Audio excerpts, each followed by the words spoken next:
stubbed my toe just like a minute ago. It hurt so bad. Such a bad way to start the morning.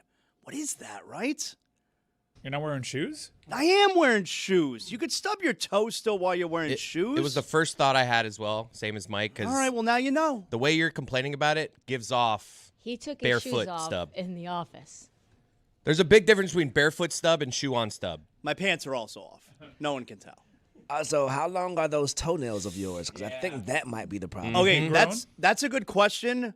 I always keep my toe and fingernails very short. You could see my fingernails. You a biter?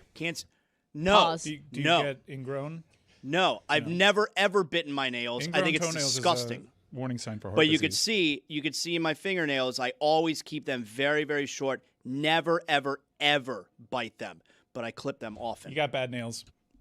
Bad toenails, you're saying? No, the beds. They just zoomed in on the fingers. You got bad nail beds. Let's see it again. What is a nail bed? I don't even know what that means. What's a nail bed? Your nails. You're the rare non-biter that looks like a biter. Yeah. Those things look like you're biting. Tiny nail beds. Yep, they're tiny. Gotta push those cuticles back. No, I don't. Those are too short. I don't like when they grow. It makes me feel weird. Blow the I don't know. whistle. Too I have like a short. sensory issue, I guess. I don't like It's called neurodivergence. Ugh. No, I am's what I am's. Yo, stop trying to force Weezer on me. I'm not trying to force Weezer on you. You have a mental illness. Yeah. It's because you like this relationship with Weezer. You like what they represent. You're like a good old days guy. You like to say that things aren't as good now as they used to be. But what about if they're not? Look, those are two classic albums. For who? If I were ranking the two best Weezer albums, I'd rank them Blue Album, Pinkerton. Right, me And too. depending on your mood, they can alternate. Right, me too. But you just gave up trying because you like what it represents. Yeah. You like saying that Weezer isn't as good as they used to be more than you actually So I like telling those the truth. No. You like saying that they're not as good as they used to be more than you actually like those two albums. How many albums does Weezer have? Let's see. 47 albums. I mean, it's they an got ungodly, a lot of albums. It's an at this ungodly point. amount of albums and EPs, and some of them are covers. Yeah, they've released a lot of music. Is their batting average great? No, absolutely not. Joey Gallo. But are there great moments in the last 25 years? Absolutely. Wow. So, I mean, I stopped keeping track. I know you did, and that's the issue. So when the Green Album came out, you were like, I'm not going to give this a try. Green Album's got a couple good songs. Hash Pipe's a good song. The first track on the album's a good song. Crab? No, that song's not good. Photograph's okay. Don't Let Go? I know that song's good. Yep, that Yeah. song's good. Island in the Sun? Nah. Oh, Island in the Sun's a great song. No, it's a not. very pleasant song. Yeah, it's very commercial and pleasant, and I'm embarrassed for you as someone who knows music. I'm embarrassed for you. You don't know like music. that song. Do you know Pork and Beans? Do you know Burnt No, Jam? no. Do you know Keep Fishing? No. Yes. All right. Is that the one with the Muppets? I don't know. It's the one with the Muppets. I don't know, Juju. I don't know. I was lying. I don't know. I mean, but the thing is, like, Weezer caters to people that are like you, that don't want to admit that they just don't want to try new Weezer. They don't have the bandwidth. I don't want to know about teal albums. I don't want to know about red albums. So there's a blue, there's a green, there's a red, there's a teal, there's a white. There's a white. When are they going to run out of colors? Most people would say all their albums And now are there's a white. gold. Yeah, the gold album, in which, once again, like they do every 8 years or so, is they make a 90s-ass album for people like Zaz who won't even care enough to try it out. Cool. This song has a couple of albums. Look at that. Was that a screen grab of all their albums? That's crazy. That is. I'm gonna go ahead and say. How is too that many all their albums? No, that's some of that is fake. I mean, Like, well, that one right there's Pablo Honey by Radiohead. Yeah, they did not come out with Pablo Honey, but there's a lot. Like Hurley's there twice. That's Wheezy. Yeah, that's not. They did come the out with Big a song. Game album. That Ratitude. I'm pretty sure that they had a song with Lil Wayne. Can't Stop Partying. That's actually not Pablo Honey by Radiohead, but it No, looks like it. I think that's more Seed Playground. But just try them out. Give it a spin. Give the gold album a whirl. Okay, you know what? I will listen to it. I feel like maybe it's the sign of getting old. And I don't know if you guys feel this way, but I am to the point where I just want to listen to songs that I already know. I don't want to listen to new music. I'm totally with you. I know you're totally with her, I'm but she at totally least with has you. the guts to admit it. I'm where s- you just want to go I live in just this lie that admitted Weezer it. sucks. Weezer doesn't suck. Weezer is a hugely inspirational band. My that entire life is about admitting that. I went out for the first time in forever this weekend, and why did I go out? To go see a Pearl Jam tribute band. So yes, I like the songs that I like. I don't want new music. All right, there you go. Doesn't it feel good? This is not a secret. But the thing is, Weezer puts out albums for you. They cater to you. He doesn't know those songs. You don't like. They meet you halfway. It's hard to learn new songs. It is, actually. You know, It is not hard to learn new songs. You're missing out. There's a lot of great new music. I've never been sitting around like, man, I wish I had more songs to listen to. I got a lot of songs. You have enough songs. Yeah, I do. You have enough songs. I have enough songs, too. I got enough songs. I'm never going to run out of songs that I like. Fontaine CC is doing some special stuff. And when I get to the end of the songs that I like, which took a really long time to run through, I'll rewind and I'll listen to them again. So Pearl Jam releases a new album. You're listening to it. Oh, yeah, it's going to be good. Yeah, it's going to be really Oh, good. you can't. Nope. See, that flies in the face of everything you just said was your ethos. Oh, no, but I want new music from the band I love. The don't band love I've Weezer? loved for Wait. 30 plus years. Wait, you didn't love Pinkerton and the Blue Album? Yeah, but I've given those new albums a try and they're not great. You haven't given those new albums a try. I did. What's your favorite track off of the Red Album? No. I don't need to keep listening because once they release an album that I didn't like, it's like, But you I'm said kinda that you done. liked the Green Album. It's okay. I said it's okay. So it wasn't good enough for you to be like the next album following that, which Well, was I must have listened to some of them. Maladroit? I must have. Yeah, Maladroit's not a good album. Not good. Okay, I'll give you that. Yeah. It has a couple of good And now songs. I'm done. Yeah, Yeah, You're now just I'm done? Yeah. You don't know about Burnt Jam. You're telling me if a band, if a group, if a rapper releases an album, you like their albums, and then they release an album that you think stinks, you're gonna keep listening to new albums they come out with? Yeah. Yeah, Like you probably. give them another They chance. get two. They get two. Well, one time, so I'm going to say something for hip-hop fans that's probably pretty controversial, and I can't wait to hear Juju's take. To Pimp a Butterfly, which was very experimental, I love that album. I hated it. But I'm a white. Yeah, and so I was like, okay, I think, but I can't be done on Kendrick, right? Like, then he comes out with DNA, and it's like, I'm back on. Okay, so you give him a mulligan. Yeah, give him one mulligan, and then we'll see if we get back on track. To Pimp a Butterfly was so ambitious. It was so And ambitious. the layers of jazz were just next level. I was like, okay, I'm out of here. But if there were two in a row, you would then bail? Yes, I might bail. That's what happened with me in Chameleonaire. I was a card-carrying member They of the see me Chamilitary. rolling, they hate him. I like that he didn't curse. Like Will Smith, but with more bona fides. All right, I think we should just all compose a listening list and just add Zaz to it. Like everybody in Metal Arc, what are songs that Zaz needs to listen to? I first nominate Chef Boy, Gang Gang. It's not a bad idea. Yeah, I love this idea. We'll put together, we'll curate a playlist. Separately, I'll also put like a 21st Century Weezer playlist of like, here's what you miss, Zaz. Okay. Juju, put it on the poll. You miss Chameleonaire. Put it on the poll. Do you need new music? So Juju is here. Trista's here. I love this community playlist for Zaz. Yeah, I'll do that. Juju got won't. here yesterday, hanging out with us the entire week. Trista got here today. Actually, yesterday, but the red eye got me here too late to do the show. Oh, is that right? Yeah, I got here at like 10:05. All right. So Could have technically come in, but you know, You're a Spotify guy, right?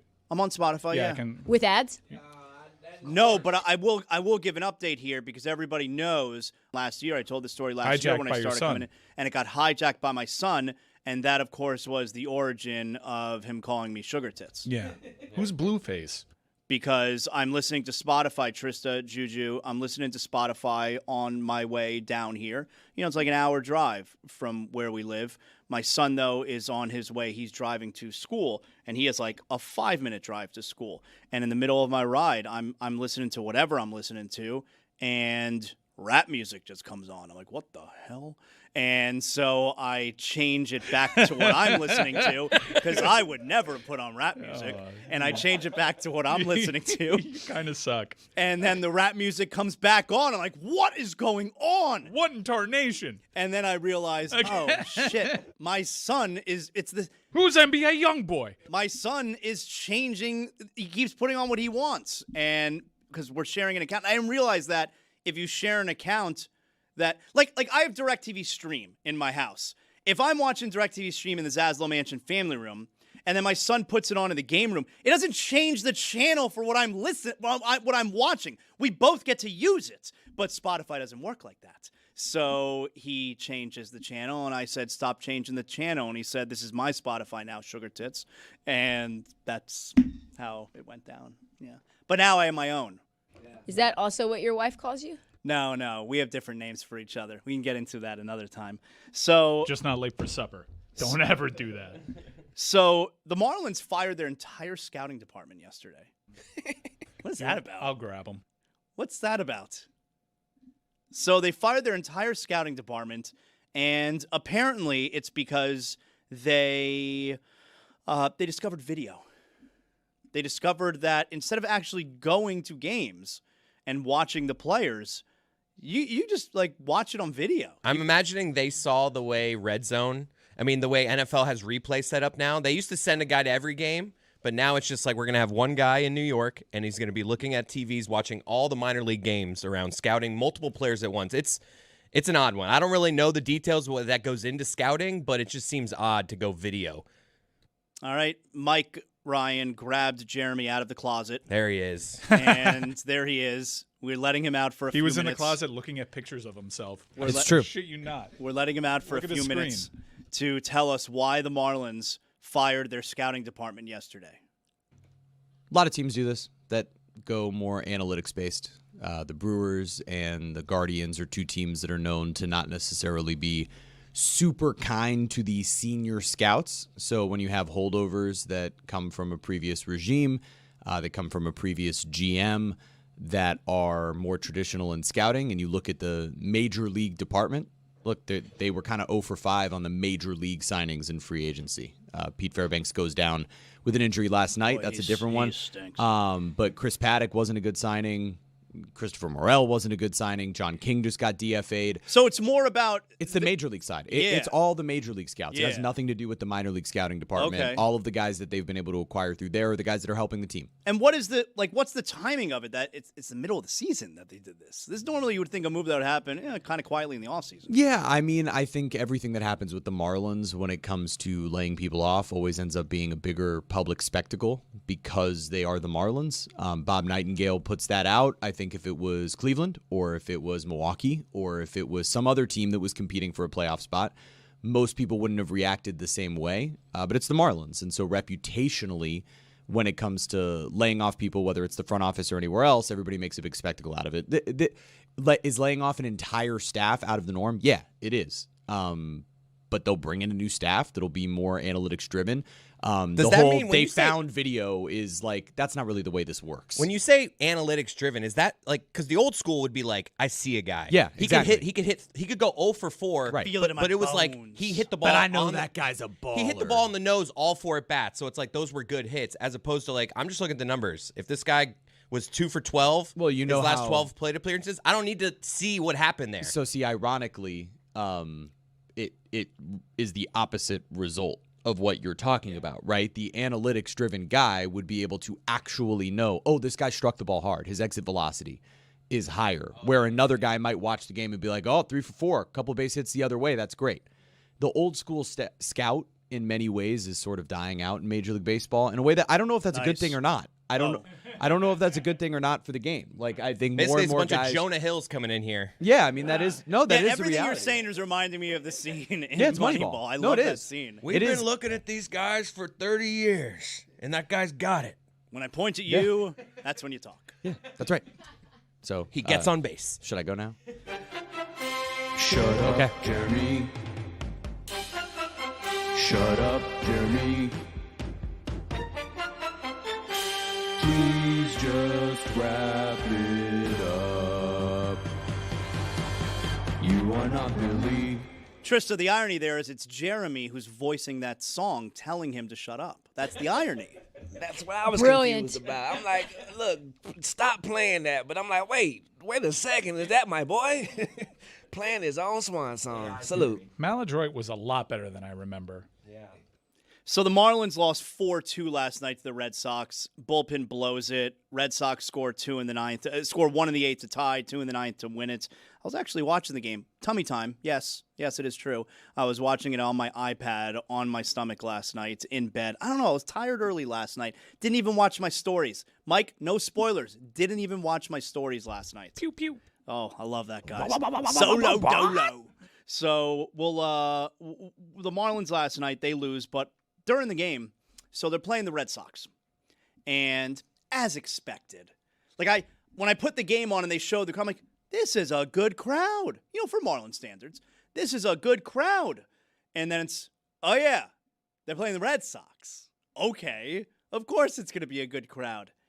And there was one point in the game where the television broadcast is chastising Marlins fans, Kyle Sealaff and Tommy Hutton, and they're chastising Marlins fans. They're angry at Marlins fans for not coming out to the game. Roy says you called him Bob Hutton. I started to say Bobby, and then I changed to Tommy. Yeah. And real pertinent information, worth interrupting. Thank you. And they're chastising the Marlin fan for not coming out and allowing the Red Sox fan to take over the ballpark. And it's like, Marlins fans would definitely show up if there were only 3 Marlins games a year. I believe that wholeheartedly. who are they against, though? Doesn't matter. You give me 3 games a year. How about this? 3 games every couple of years where the Marlins are in town playing baseball, they'd pack that house. It feels like such a tired complaint to me about the Marlins fan not coming out. Don't we, and especially guys like Tommy know the history. Don't they know why Marlins fan doesn't come out? I mean, come on. Right. Super tired. As a Sixers fan, for sure. Like, whenever the Knicks fans come into the Philadelphia arena, it's like, of course they can come in here and buy these tickets. Number one, they live in New York where the cost of living is $1 billion an hour. Number two, it's like 30-minute drive away. Come on, don't chastise us for not showing up in droves. They also did take over San Antonio. They take over everywhere they go, Knicks fans. That was especially a thing this postseason. It's not like you say that as if it's always like that. It's not always like that. Well, it's always like that when the Knicks make a deep title run. Remembering back to 1973, yeah, you might be right. I do wonder if that's going to be a thing again this year. And my guess is no, it will not be. Oh, 100% it'll be a thing in this the year. postseason, Yes, but not sir. the regular season. You don't think Knicks fans spent all they were like, all right, I'm going to spend. Oh, they've been saving up for Some 50 people- years. They've yeah, had like- money. I know Hank Azaria was talking about how much money he spent to travel around. I know not everyone's got Hank Azaria money, but it's just like I feel like a lot of people are like, they're looking at their wives. It's like, yeah, you're not doing it 2 years in a row. You spent $20,000 traveling with the Knicks last year. You don't get it 2 years in a row. Dude, the Panthers not making the Stanley Cup playoffs this year. Balance the books. I'll never forget. This is before Game 7 in 2024 Stanley Cup Final. One of the best nights of my life. And I asked Mike like the day before, are you going to the game? And I look, if someone gave me free tickets, I would have obviously had to consider it. But I never even considered going because I need to watch the game at home in a safe place where I can cry, not in front of people I don't know. And so I don't like going to that game. But I asked Mike, are you going? Because he'd been going to games. I think you went to some road games even that postseason. Mike's like, no, I'm not going. And then like an hour before that Game 7, Mike just sent me a picture of him walking into the arena. It says, I made a very impulsive buy. And you were at the game. It was, and I'm glad I did. The way that I talked myself into it is I'm either going to see the crowning achievement of the generation's greatest hockey player ever coming back from 3-0, in which, yeah, it'll suck so much. But also at the hockey cocktail party that is held annually at the Brightside, I'd be like, guess what game I went to? And that's a story that carries you. Like, try to outdo that story. So that's what I did it for. I was like, all right, if McDavid wins, I get to say I was there. But if the Panthers win, that's the greatest night of my life. Watch this. Wait, did you visit any Atlanta's great soccer games this year? Like, I went to Egypt, Argentina. oh, Yeah. That's how it works. Yeah. I went to Egypt, England, Atlanta. I mean, Mike went to Egypt, Argentina. Oh, Argentina, England, excuse me. Mike went to Egypt, Argentina, which was a classic game, Mind you, Mike was mad that Argentina made the game. Yeah, Cabo Verde, Egypt would have been great too. That would have been awesome. Yeah, the one that I missed was Cabo Verde, Argentina. Cabo Verde is the second best team in the World Cup. I think Great that's the game that is, now that we have some distance from the World Cup, that's the match of the World Cup. I And it think you're happened here in Miami. Man, it would have been so incredible if Cabo Verde won that. Remember the World Cup? Seems like ages ago. World Cup was good. Dan was here. Yeah. Dan, Vibes were good. Dan did this show. we were betting and like at 10 a.m. How was the environment here in Miami? Muggy. Not like the atmosphere. Really I mean hot. like the fan environment. The fans were great. The fans were great. I will say A lot of great fans. great fans. Great fans. Great fans. But I would say like I went to like 5 different World Cup venues in terms of like getting in the building. Miami, because of its history with This Copa feels like America, it's the worst. It was the biggest pain in the Yeah. ass. Yeah, no this could be the doubt. worst. I mean, my point of entry was at a Walmart across the street. What? Yeah. That was like the first layer of security. And you couldn't get dropped off. Like I got dropped off in a neighborhood and walked like 3 blocks to get to a Walmart. It took me like legitimately 55 minutes to get in there. Atlanta did it right. Atlanta was Atlanta great. was incredible. It was just like, oh, you're in the building. Mm-hmm. You just walk up and there you are, and you're inside, and everything's great. Atlanta was terrific. I love Atlanta for sports. I mean, it sucks that it doesn't have a hockey team, but in general, like I love going to sporting events in Atlanta. Seems like they're going to get another chance at it. Third time's a charm, yeah. Trista, being that you're making your debut this week, got to get Really some not thoughts. a debut. This week? Oh, well, debut this week, but yeah, Yeah. debut, this week. No, but I Got mean, it, like for the week. Juju was here Got it. yesterday, so this is your debut. Debut this for week. the week. Yep, got Yeah. it. And got to get some thoughts from you, though, on Klay Thompson. Of course, Juju and Trista have the alley-oop, and you guys, you love hoop. And we got to get some thoughts from you as far as Klay Thompson, who is being introduced to the Miami media this afternoon. Like, right away. It took like a month for us to get Giannis in the building to have the, media availability. Klay Thompson, he's ready to go. Buddy's getting to work. Give me some thoughts here on Klay Thompson and the Heat. It's just, to me, it feels like a massive nothing burger. Really? I know for him, he's probably loving it because he's getting out of Dallas, and that place was a shit show, and they're going absolutely nowhere. And Miami should be great for him with the baddies. We know he loves boats, and probably no state tax is great coming from Texas. So it's a win-win for Klay. I don't know necessarily that it helps the Heat at all. I feel like, though, Klay and I need to sort of like work things out. Why? What does that mean? Because when he and Megan Thee Stallion broke up, Oh, Megan Thee Stallion. and I know everybody's a big fan of Megan Thee Stallion in here. Yes. I made a video taking Megan Thee Stallion's side in the breakup. Maybe I shouldn't have done it, but like he's corny. He's always been corny. Really? And He's corny? yes. You don't think he's corny? Juju, is he corny? Salute to my boy Klay, man. I love his haircut, bro. My boy be getting it done. I like my boy Klay. Why is he corny? He makes paper planes at the press conference. He's moody and emo, and like that's his whole brand, like System of a Down type guy. Sounds awesome. Definitely a Green Album guy. And Megan made him a little bit more aura. And they were doing their thing. She was making him food. He brought her to the Thanksgiving, and then he was like, yeah, I'm not really interested in anything like long term with you. Not really interested in monogamy. And then with she claimed that he was cheating, right? you. Yeah, but then he was like, yeah, after the cheating, I'm also not interested in my monogamy, which I think you should say probably on the front end. So I slandered. Monogamy's tough sometimes. Monogamy NBA is player? always tough. When I Just feel figure like it out later, you know? just figure it out later. We'll talk about it later. Like, Yeah. let's just go with vibes. But after Thanksgiving, where she makes an entire plate for the whole family with the, full, like, banquet dishes and everything, I feel like maybe that's when the conversation should be had, not like 4 or 6 months down the road. So I slandered Rocco, not knowing that Rocco was dead. Who's Rocco? Rocco's the dog.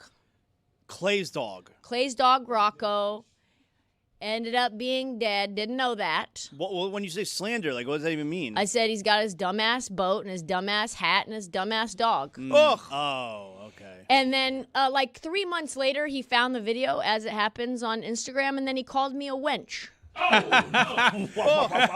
Wench is a funny term. That's a great insult. Wench's Very a funny Pirates of term. the Caribbean. Uh-huh. Very boat. Very nautical. Very Clay on brand. And then he used 3 instead of the E with the wench so you didn't get flagged by Instagram. I just want to say to Clay, Smart. I'm really sorry for the comments about Rocco. I take accountability. It was not right. I know we have special relationships with our dogs. If Ollie was to pass away and then someone called Ollie a dumbass dog, I'd probably be heated. There it is. So I don't think wench was fair. I think that really sort of like highlighted how corny and old school and probably System of a Down emo that he is. Stay on course. But I apologize. Thank you, Juju. Those aren't the same thing. System of a Down and emo. Yeah. It's not? No, it's very different. Oh, is it? Yeah, just It's because they do Screamo. chop suey occasionally and emo. Screamo. night. Yeah. No, that's Thursday. Okay. What Which is the about name of a band. What about Radiohead? What about That- metal, death metal? What, are you just saying things? What? Radiohead is... Metallica, She's just saying bands that she doesn't know what their classification is. Green Day, pop punk. pop punk. Yeah, Metallica, this one's very easy. They're metal. They're knew? metal. He's emo. All of that to say he's emo. All right, so you do apologize. I do apologize, but I don't think he's going to be very good. His mobility defensively is not there. I'm a little worried, too. The injuries, and he hasn't looked good. He also looks a little thick boy. Sorry. Yeah, I'm not too worried about the conditioning, but I did, not in basketball shape, but that's what training camp used to be for. Now we expect these world-class athletes to be in shape all the time. You think Pat Riley's doing the body fat test on Klay Thompson? He'll get him in shape. He'll do it. I think that the underrated part of Clay's game is my boy defends. Like that whole Heat roster Defended. defends. Yeah. And I think that Nate Ament, we're not showing enough gratitude to Nate Ament coming in and them figuring it out. Well, So- Hoops explain this to me because I haven't watched a lot of Clay since Golden State. Yeah, I wasn't totally locked into his Dallas Mavericks experience. I know he's had some injuries. What kind of defender is he now? I mean, he's played in Dallas. His 2 years in Dallas, he played 72 and 69 games. Like, he's played. I know, and I didn't watch. I just what is this guy's deal? In those times, he dealt with the leaving of Luka, which is big, and he had to plug and play then, as well as Anthony Davis being injured when he got there. So he's been put in a lot of positions that he may not be put in here in Miami. So I think that this is going to be one of those revitalization stages of Clay's All right, career. so but he's definitely not going to be the same guy on ball defending. No. Is he still No. a capable He's team a defender? good like zone defender. All right, so he's a good team defender and I spoke think he's play better zone. than that. I think my boy is a good on-ball defender still. He's putting seatbelts on people. I mean, I wouldn't say seat belts, but I know. You think he's going to be any worse defensively than Duncan Robinson was for us? Absolutely No. not. No, he's Never. not. No. Never. He's not. So then what are we talking But about? he's also shooting like 40% from the field. Right, that's bad. That's bad. But I would hope, and I'm sure it's the Heat's hope, that is instead of on a Dallas team that didn't even have Kyrie Irving last year, and he probably wasn't getting a ton of open looks, and it was probably difficult for him to get those looks, on a team now with Giannis Antetokounmpo, he's going to get a lot of open shots. Okay. Exactly. So I think no matter what, given what was available to the Heat, and the trade market's not really a thing right now, they needed to take a chance on somebody, right? And hopefully it works out with Clay. There's plenty of reasons to be suspicious that it won't, right? But they needed to take a chance like this. If not him, who would have been the better option? Because they needed something else on the perimeter. They needed to add with this space. And I think of the available options, I would have been a DeRozan guy. But for whatever Me reason, too. DeMar DeRozan hates us.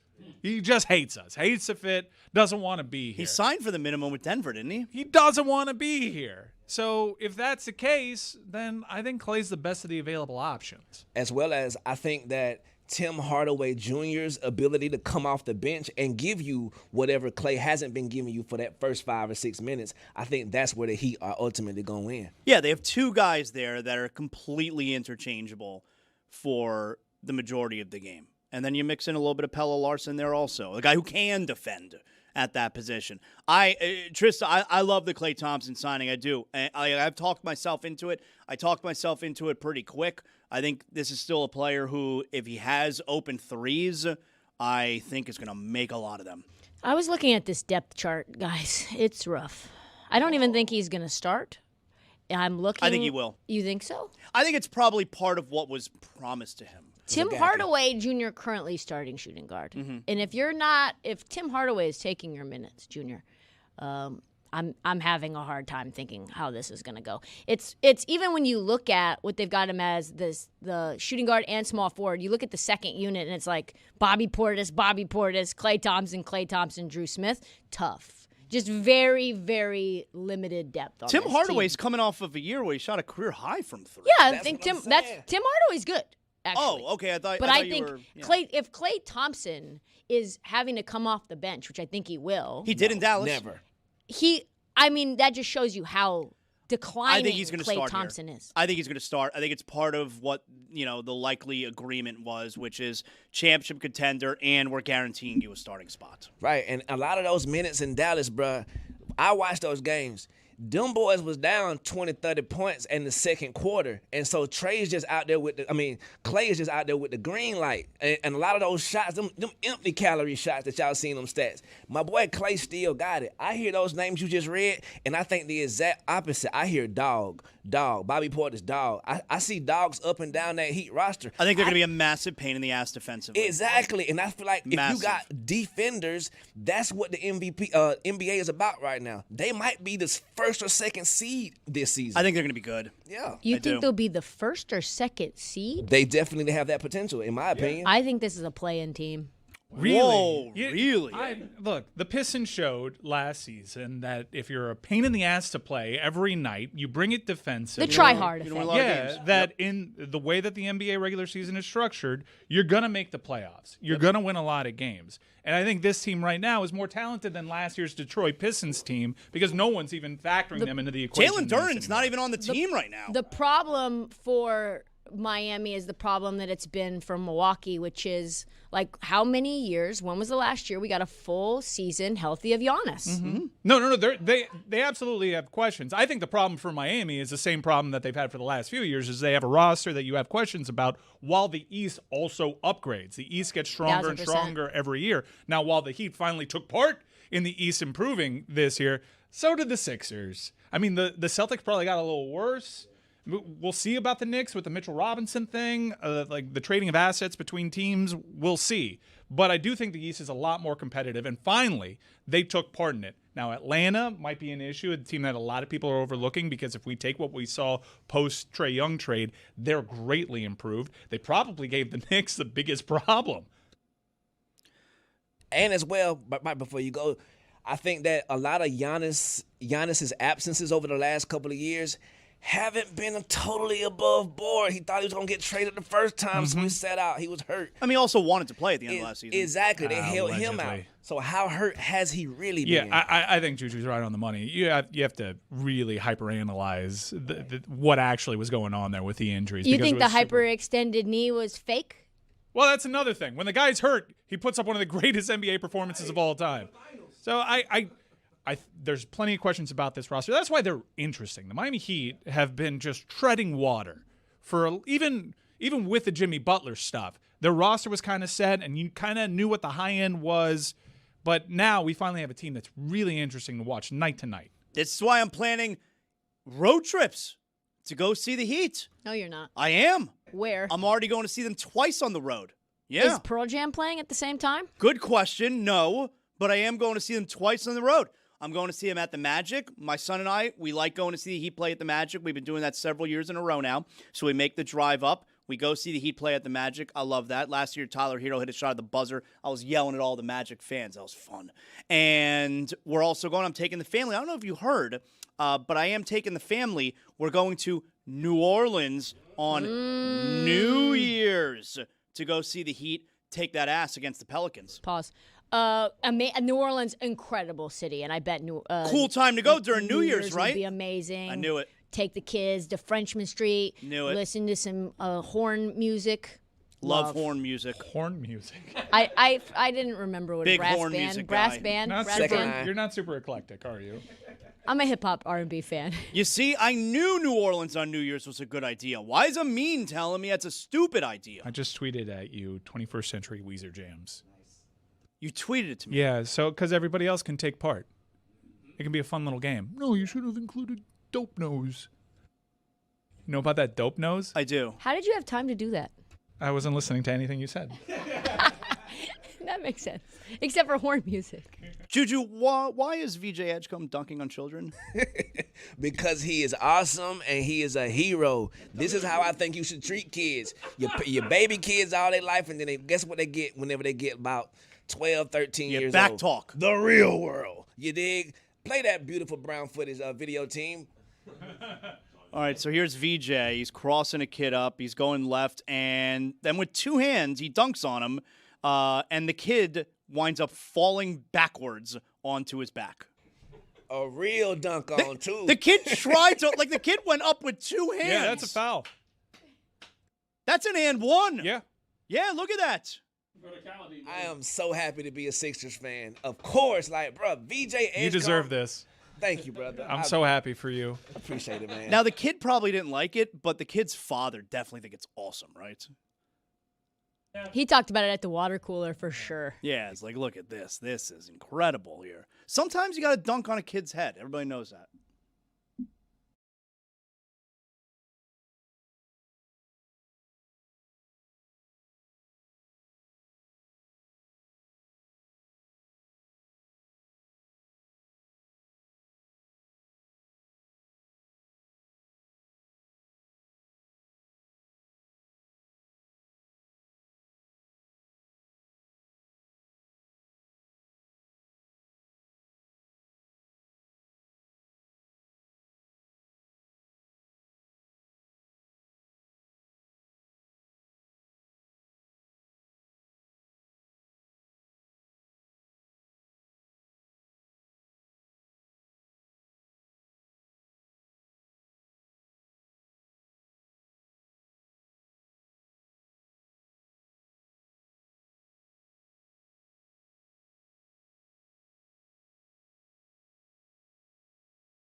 Greg, you just said moments ago something that I've heard you say most of the time that I've known you.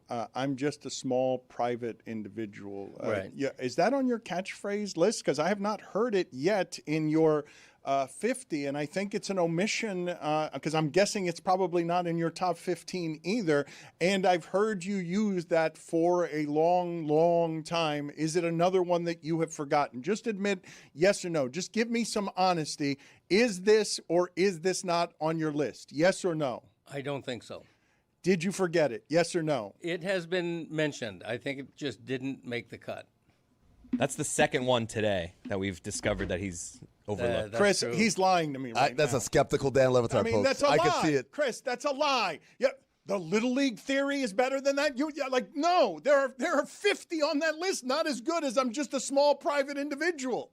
You forgot it. I need you to admit it. I did not forget it. It was considered. It was brought before the board. It was, and it did not Chris, quite. is he make, telling the I truth? don't remember seeing that one. There are a lot that have made that we've thought of and that are on the cutting room floor, but I don't remember that one. To Dan's point, Are you ready to update the list of catchphrases because Yes. it doesn't? You are ready? Yeah, and by the way, I will defend at all cost the Little League theory. Okay, don't besmirch the Little League theory. All right, I'm going to write down right now, when you give this list, I'm going to write down all the ones that I believe to be worse than I'm just a small private Okay, individual. You can't write that fast. Let's go. Let's test me. Let's go ahead and test me. All right. Tessie today, Dan. He really is very combative. Literally, Nothing's good enough for you let's today. test it. All right. Well, he's just lying. He's just lying. I'm not He's a liar. lying. And sardines don't belong in the conversation that we were having about ground beef being Wait, traded it's versatile. for You don't ham. get Caesar salad without it. No, I've eaten sardines my whole life. I love the little key they have to roll back the metal can. I used to buy sardines just because of the can. I'm on strangely that algorithm where I see old sardine cans being opened. Yeah, isn't it great? It is. It is great. It is great. it can't Cody. be great. There's something soothing about it, right? Yeah, the one Greg, thing I but- don't like about that though is the sound. That I like the whole sound experience. of metal breaking from metal. Honestly, the sound boosts your argument here because sardines are an entire experience Yeah, where it filet is. mignon may not be. Yeah, no, that's very true. What's the word for getting off on the sound of food.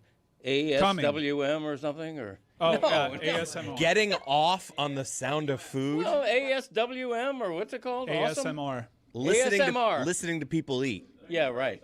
I'm into Getting off on it. Yeah, no, it's a whole thing. We used to say that. That was Many a people phrase. come up to me and say, like, that thing that you did with Sam Van Gundy, I jerked off to it. I'm a sucker for listening to people eat, but I've never gotten off to it. Okay. I mean, all right, so much to cover here. Okay. So it's not getting off to the sound of food. I don't even know what the sound of food is. Oh, no, there are people that do. They do. Okay. Yeah, it's a thing. That's what I was going It's for. the lip smacking, No, though. there's a whole, like, seedy underbelly of ASMR, which is just, people cranking it. It's strange noises. It's not the sound of food. I still don't know what the sound of food is. What's the sound of food?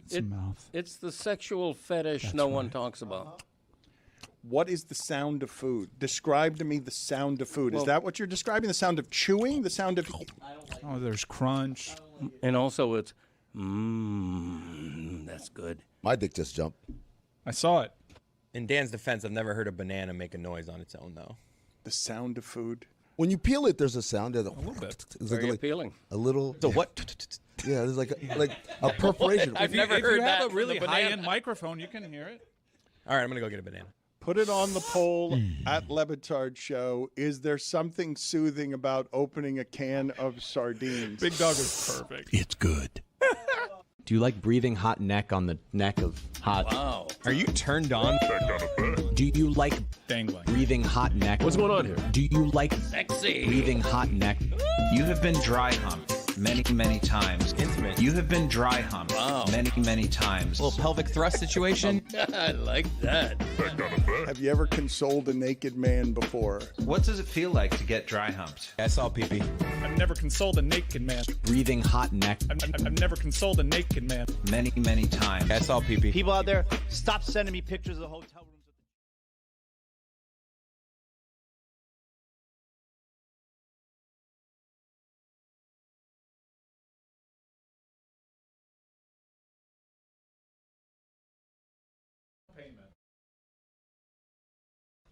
This episode of the Dan Le Batard Show is presented by DraftKings. Incredible. I don't know if I like it. DraftKings, the crown is yours. So let's start with some college football here. And the first thing I want to point out, though, Lane Kiffin met with the media yesterday. All right. And I brought this up. I brought this up on yesterday's show because, you have, what's his name? dae'quan Wright. dae'quan Wright played for the Cleveland Browns this preseason, played in an actual preseason game. And he asked to be waived by the Browns so that he could enter the transfer portal. All right.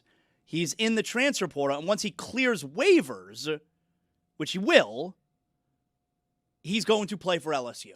That's right. A player who played in an NFL preseason game is going to play for LSU maybe as soon as next weekend. I'll be there for that, against Clemson in Death Valley. And Todd Monken, the coach of the Cleveland Browns, mentioned over the weekend that he had a voice message. He had a missed call from Lane Kiffin. I've never got around to calling him. I guess I should have. So I said yesterday, I said this to Tony. I said, I think he was just effing around. I don't think, you think Lane Kiffin actually called him? I think it was just like an anecdote. Lane Kiffin, he's always up to wacky things. He called me. And Tony's like, no, why would he make that up? Well, here's Lane Kiffin yesterday telling you he doesn't know who the hell Todd Monken is. There's some inaccuracies in that story, but I don't know. Maybe someone else called them that said they were me, So I actually don't know Todd. So I guess somebody left him a text or call that was me because I don't know him or have his number. He may as well have just got it to the mic, so I don't know that fool. What a tan. He looks great, right? He looks really good. You called it out. Maybe too much. I think he looks good. Well, sunscreen, maybe. Sunblock. But Todd Monken just out there telling whoppers, claiming that Lane Kiffin is calling coaches They to don't poach know each players. other. They both have been coaching for a very long time. Says he doesn't know him. Horrible week for Todd Monken, in my opinion. My opinion of Todd Monken Why? What went else from happened? here to the damn basement. You went whatever from you call it. never thinking about Todd Now I to hate now his having guts. to form opinions, Right. and they're not favorable. Not at all. You are 99.9% of people. So this is kind of a thing, right? Where you have these players. There was a court. There was an injunction, right? And in Louisiana, where they've said that these players, some of them are eligible for a fifth year when previously they didn't think that they were eligible for a fifth year. And one of these players is Dae'quan Wright, who's like, all right, I'm going to get out of Cleveland. I'm going to go back to LSU. I'm going to play there and maybe make a little bit of money at the same time. I'm going to go back to school for another year. And think about how far the pendulum has swung from one side to the other, where you used to not be able to transfer schools. In order to transfer, your coach had to sign off on it. He had to let you transfer. And then when you did transfer, you had to sit out a year. Oh, that was the rules forever. And now, you could appear in an NFL game and then play college football a couple weeks later. That's unbelievable. And so the SEC released a statement yesterday, and I will read it to you. The SEC released a statement after a Monday evening video conference of the presidents and chancellors of the Southeastern Conference. The conference is issuing the following statement, quote, college athletes, not former professional athletes, have been at the heart of the Southeastern Conference. Individuals who choose to leave college athletics, sign professional player contracts, and compete professionally should not then be permitted to return to college competition. Allowing that to occur will blur the line between college and professional sports, create significant competitive equity concerns, and reduce opportunities for high school and current college athletes. College sports are for college athletes. The current confusion around national eligibility standards emphasizes the need to advance the Protect College Sports Act. So, Mike Ryan, the SEC releases that statement yesterday, and your thoughts are what? So it's just an opinion.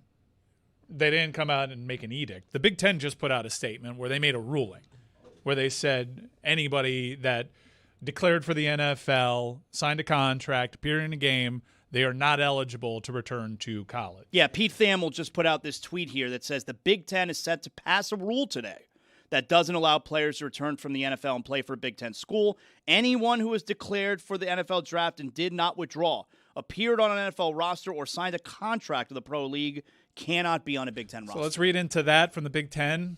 They only single out the NFL. We don't know what this means for... Well, no, it said here, or a pro league. Okay, but they're really... I guess because football season's right around the corner, they're really hammering football. But I still think that there's some room to work with for basketball. The SEC said, college is for college athletes.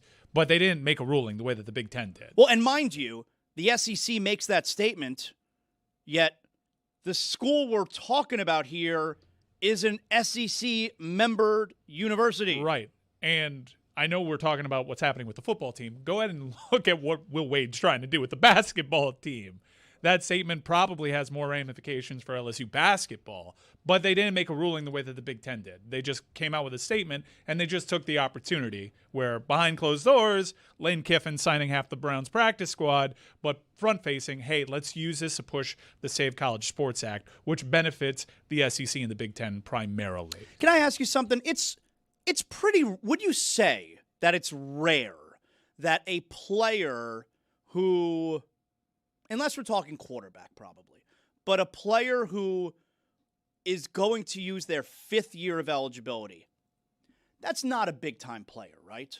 Because if it were a big-time player, he's probably joining the NFL after year 3 or year 4. So one of the things that I asked about, what does this mean for the Indiana Hoosiers, the reigning national champion? They have two guys. Is Mendoza going to go back? Not Mendoza, but they had a D lineman. Remember the guy that got hurt celebrating the Big Ten title?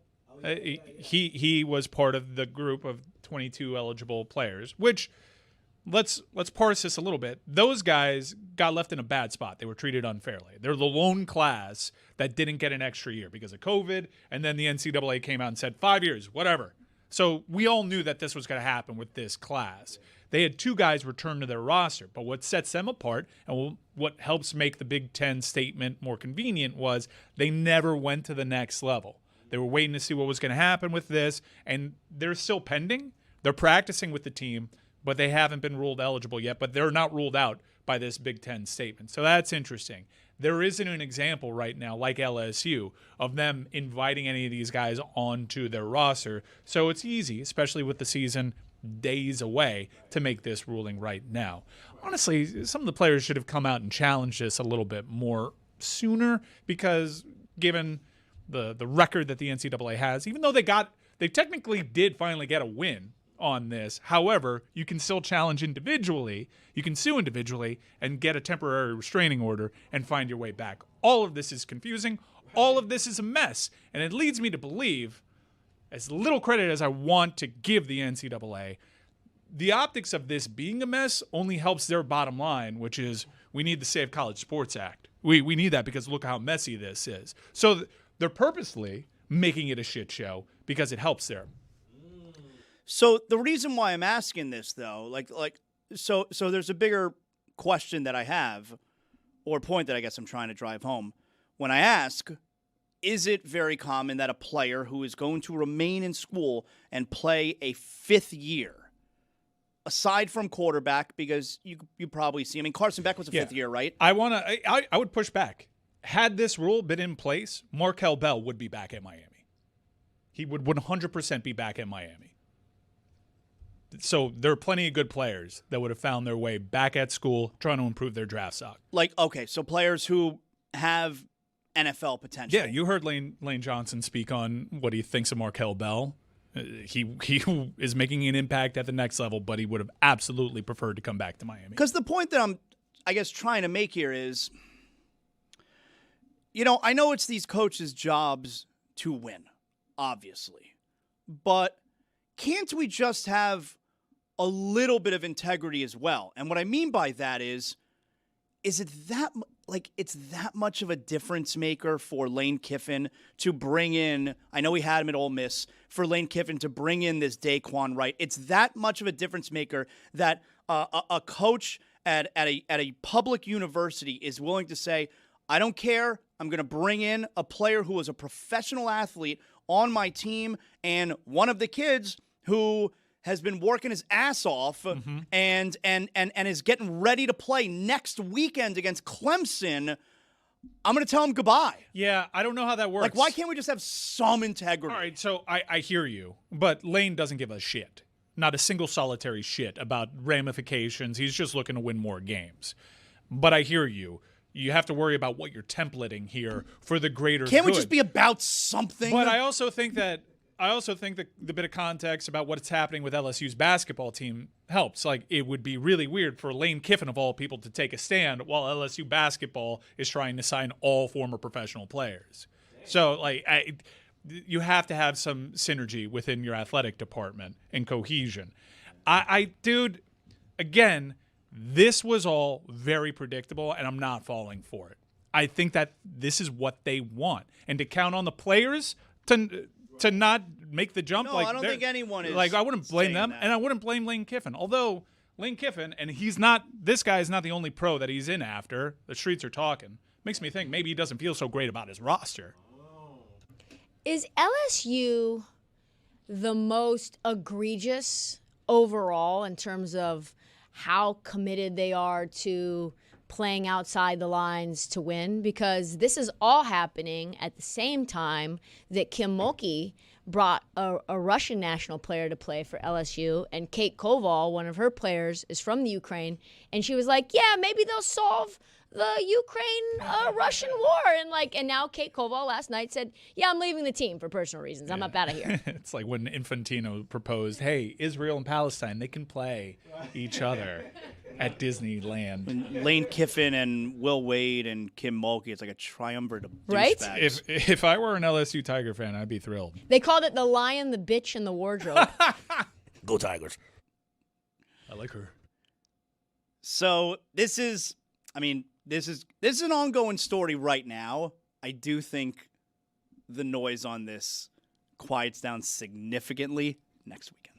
Think so? Yes. I think the Pyburn one is really going to test people because this guy is nothing. He didn't do anything. We don't even remember him from college. There was another dude that went to LSU, actually. Number 51 that fell down on the ground while Carson Beck did it with his legs. He's back at LSU. Another former. I love when Carson Beck did with his legs. With his legs! Love that. And I love number 51 that decided, now I'll take a rest. That guy's my dog. Just you know about Carson Beck doing it with his legs? Oh, I know. God, I know. I love when he does it with his legs.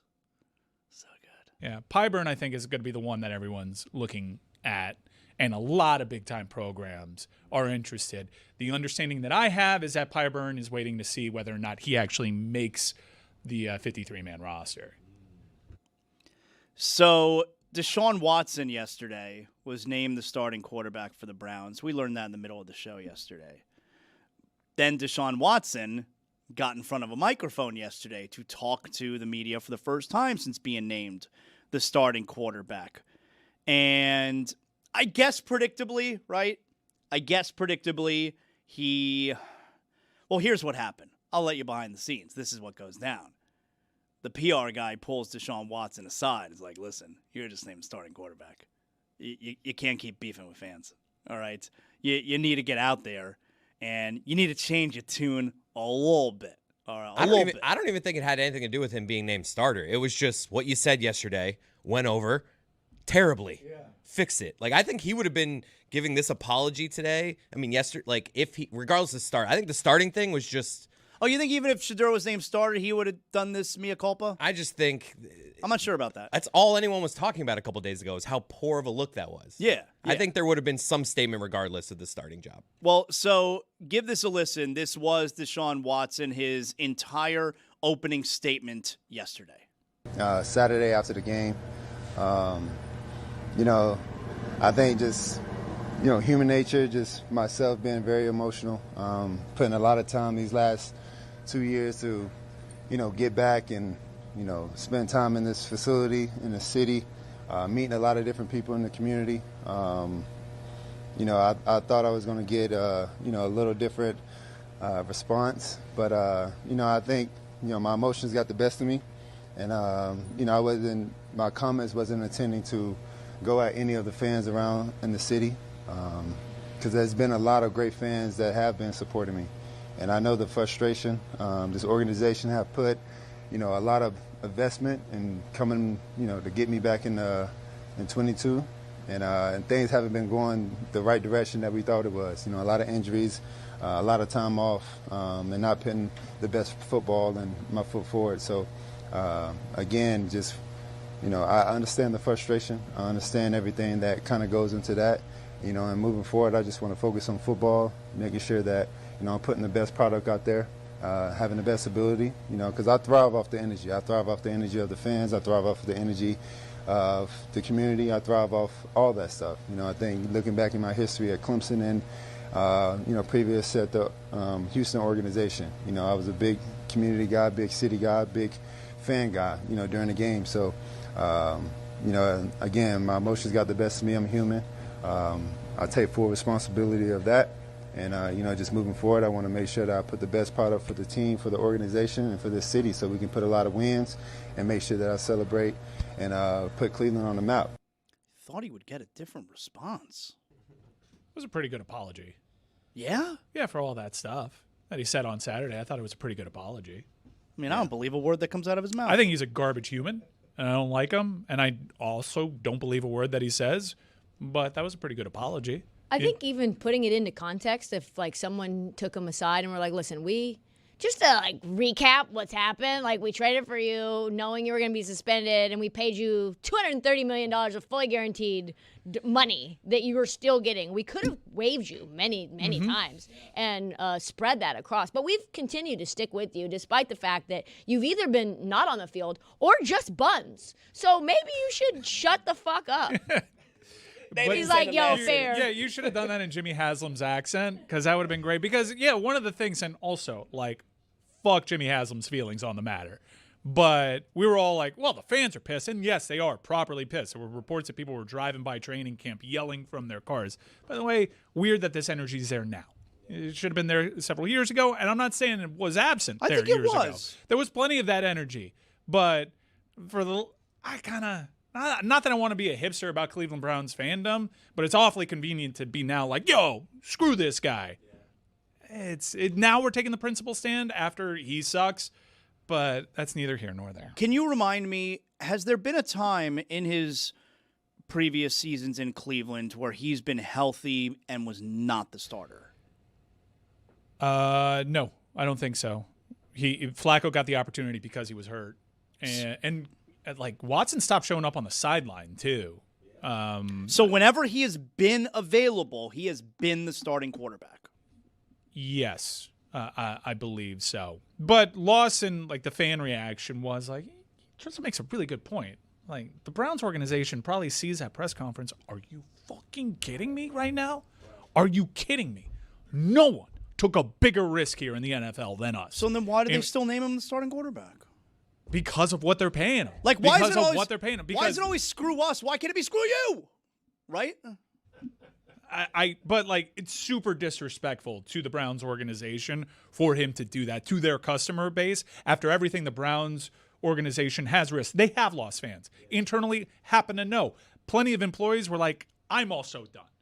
Like, that went over like a lead balloon inside that building. It was, I bet you in retrospect, he wouldn't, obviously because of the performance, if you apply that. But even before he took a snap, Jimmy Haslam probably had some buyer's remorse because that was like a bomb that went off. Well, hasn't the owner come out, over the last year and said this was a mistake, it hasn't worked out, all of that? I feel like Jimmy Haslam has said that. And the reason that I'm bringing that up is because I've seen a lot of this commentary online. Why are we so sure that this was not a Todd Monken decision, that this was a decision that came from above? Because, hey, they gave him the contract, and as long as they're paying the money, they're going to play him. Like, why are we so sure about that if the owner has admitted this was a disaster? I think for the same reasons that we may or may not believe Deshaun Watson's genuineness, I think that Jimmy Haslam, I don't believe what that brother said 2 years ago. Somebody got in his ear too. Hey, bro, clean it up. From everything that I was reading and from people that were plugged into that organization, Deshaun was the better quarterback. He wasn't a good quarterback. He had to have been. But Shador didn't do what he needed to do to give Todd Monken any kind of leeway in not going in that direction. Mike. And then when you apply the contract and all that stuff. It's too many, for me, it's too many strikes against Shador at this point. Like, he came into the league, every team in the league, several times, including the Browns, passed up on him in the draft. Last year, you had a coach who had been a multiple Coach of the Year winner who did not want to give Shedeur Sanders the spot. And now this year, you have another coach who does not want to give Shedeur Sanders the spot. Stefanski did not even want to give Shador QB2. And the reality of it is, when we're talking about playing at a high level, the only coach who's given Shedeur Sanders the spot is his father. So at some point, maybe he's not that good. Maybe he's not that good.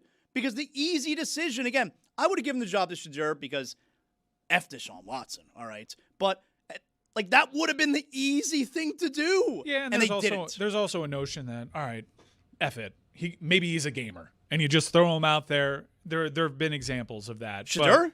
Yeah, but Shador's not one of those examples. Like, he has not performed well. Now, Cleveland last year, bad football team. Not a good football team. Not a great opportunity for the young man either. But he's got to do a little more, too. Like, he didn't make this difficult on Monken one bit. I do think you're right yesterday where you say how you can go from Watson to Sanders. You can't go from Sanders to Watson. If you start Watson, you're giving yourself 2 outs. Maybe Watson's good. Can we great. talk that one out? Yeah. I think they could. This Shador stinks.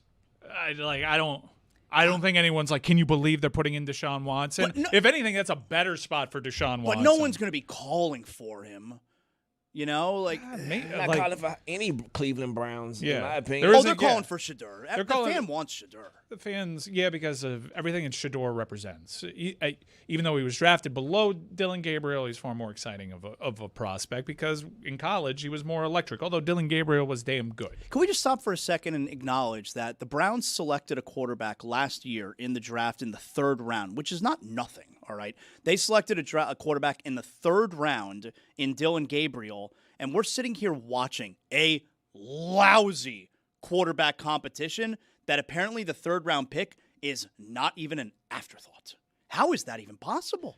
For the same reason you say, how's Shador? You say he must not be that good. Well, that's the same thing I'm saying about the 3rd round pick. Dylan Gabriel must not be that good because coach after coach passing up on his ass too. And I think that when you grow up in this type of spotlight like Shador, it's pressure every single step you take of the day.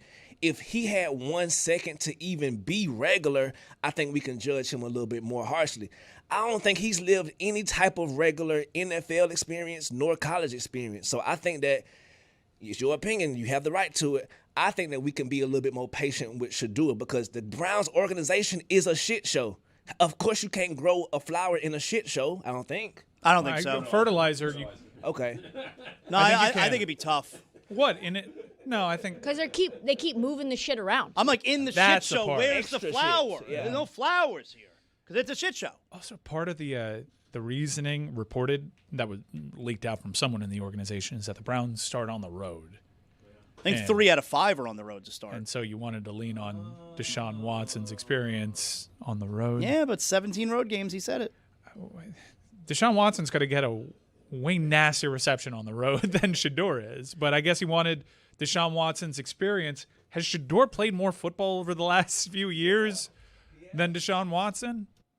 I think the important thing for us to figure out, after hearing Deshaun Watson walk back what he said about the fans on Saturday, does that count as regret? Because he said on Saturday he has no regrets in his life. He doesn't regret anything. This is the first regret. Is this the first time he's ever regretted something in his life?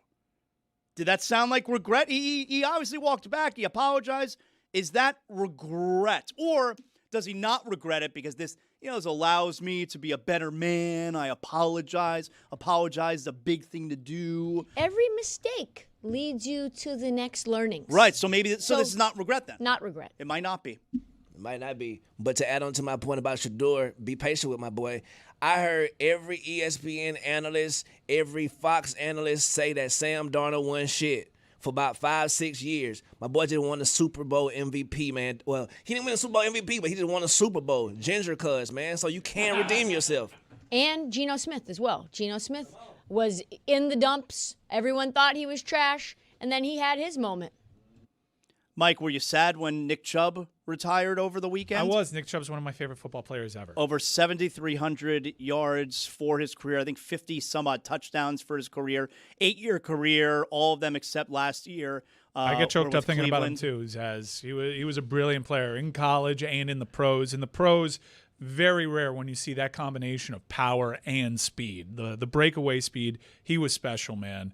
And because of the injuries, he doesn't have an opportunity to – I don't even think he's Ring of Honor material, although he was beloved by Cleveland. That beloved. 4-year stretch, he was really I hope he gets in the Ring of Honor in Cleveland. I could see him getting into that. He's wildly popular. A guy that just didn't talk and it became his character, just a gargoyle looking over Gotham City.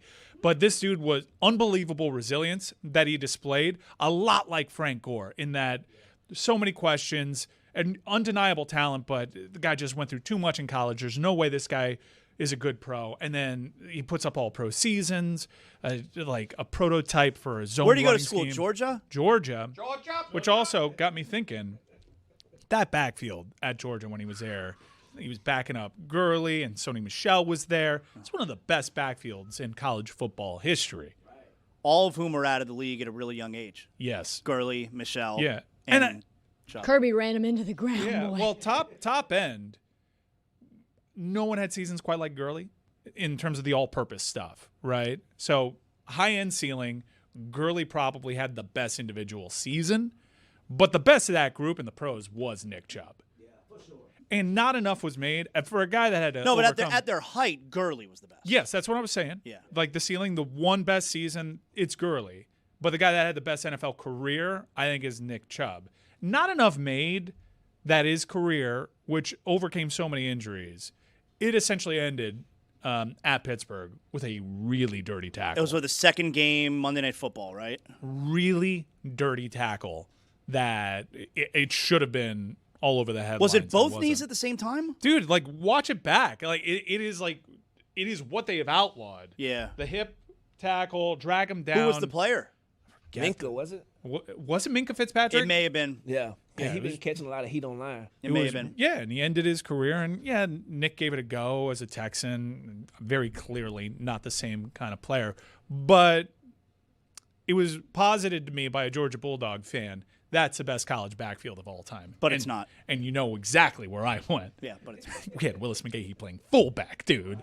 We had Portis, McGahee and Gore and McGahee. Portis. Yeah, come on. What are we talking about here? That was very clearly. Come on.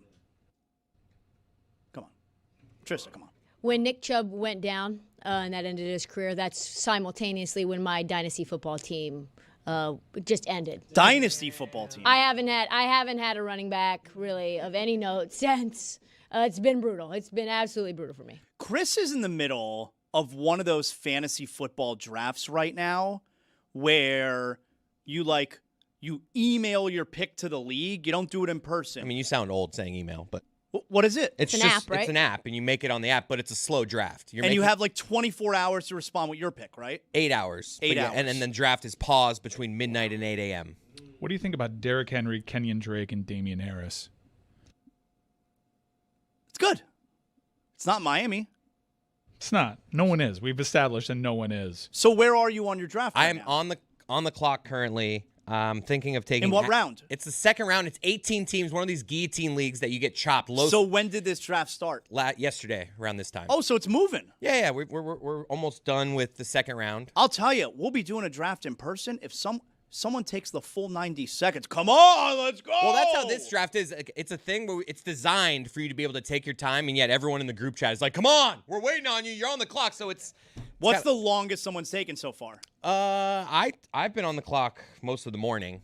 But if it's 8 a.m., The you're on the artist clock. formerly known as Fuentes, he took a Yeah, long Fuentes time. yesterday took a long time. You're in this league too, Mike? Yeah, I'm in this one. Oh, where'd my invitation go? It's somebody not with the show that started the league. Okay, I don't like people I don't know anyway, so it's fine. But I'm on the clock. I'm debating between Genty because he had the ankle injury. Like Genty would have already been gone where I'm selecting right here. So it's like, how long is he going to be out? It's a guillotine league, so low score in the league eliminated, so you can't have any injuries. Oh, so it's 18 teams. 18 teams, low score, not head to head, low score every week, chopped from the league. Interesting. Don't risk it, bro. Yeah. Fuck that biscuit. Yeah. Well, yeah, if that's what it is, if it's a guillotine, like you got to go for sure things. Yeah. Boy, wide receivers, they're flying this year. Yeah. I'm still out on how I feel about these slow drafts. I kind of like just one night, get us all in a room together. Let's criticize each other. It's so hard though at our age for everybody to get together. It is true. It's much easier to Very do it this way. tough. It's very hard. I also use the full. I don't care if it's 2 minutes, 30 seconds, 1 minute and a half. If I've made my decision, I'm still taking my 2 minutes Gotta because think about something it. else might pop You want up in your my logo mind. to stay on the screen as long as possible. Absolutely. I want the other owners to hate me. LeGarrette Blount, LaMichael James, and Kenyon Barner. It's pretty good. But what about if you're at the turn, Juju? You either have the first pick of the round or the last pick, so you get the back-to-back picks. Do you then make your first selection and then you use up all the time again on the next one? Reggie Bush, Absolutely. Wendell White, That's a good one too. Amon Green, Lawrence Phillips. Oh yeah, but I'm the first 30 of the first pick, whole minute and a half. Second pick, Ooh, whole minute and a half. I got a really good one. Darren McFadden, Felix Jones, and Peyton Hillis. Zaz wants no part of it. No, because it's You know about that wild hog? I don't want to be a part of this because I don't That's know his everybody dreams. in the draft. I don't want to be around people I don't know. You like that wild hog? He's dreaming about the wild hog. I don't In care that about chair. wild hogs. Take that dog. wild hog direct up the middle. I don't care about wild hogs, dog. Salute to Martin Lawrence. Not my thing. Everyone knows he's not a cuck. That's a Everyone no knows for me, dog. Yep, that's right. So last night, the WNBA played a game. There were no dildos thrown. That was not the big story. The big story, though, was Angel Reese, who is Angel Reese, will we say, most polarizing player in the league? Caitlin Clark. But right behind. Okay. Right behind is Angel, and then Sophie Cunningham. Well, Angel Reese had 26 rebounds last night. That's the WNBA record, Mike. Now, how many me-bounds did she have? Doesn't matter. Doesn't matter? Okay. She had 26 rebounds. Well, let's answer the question. Pay no attention to the me-bound behind the glass. Let's answer the question. I mean, she's all over the glass. Yes. She's all over the board. You know exactly where I stand on Angel Reese. Where do you stand for those who don't remember? Oh, I don't like Angel Reese. You don't like like her?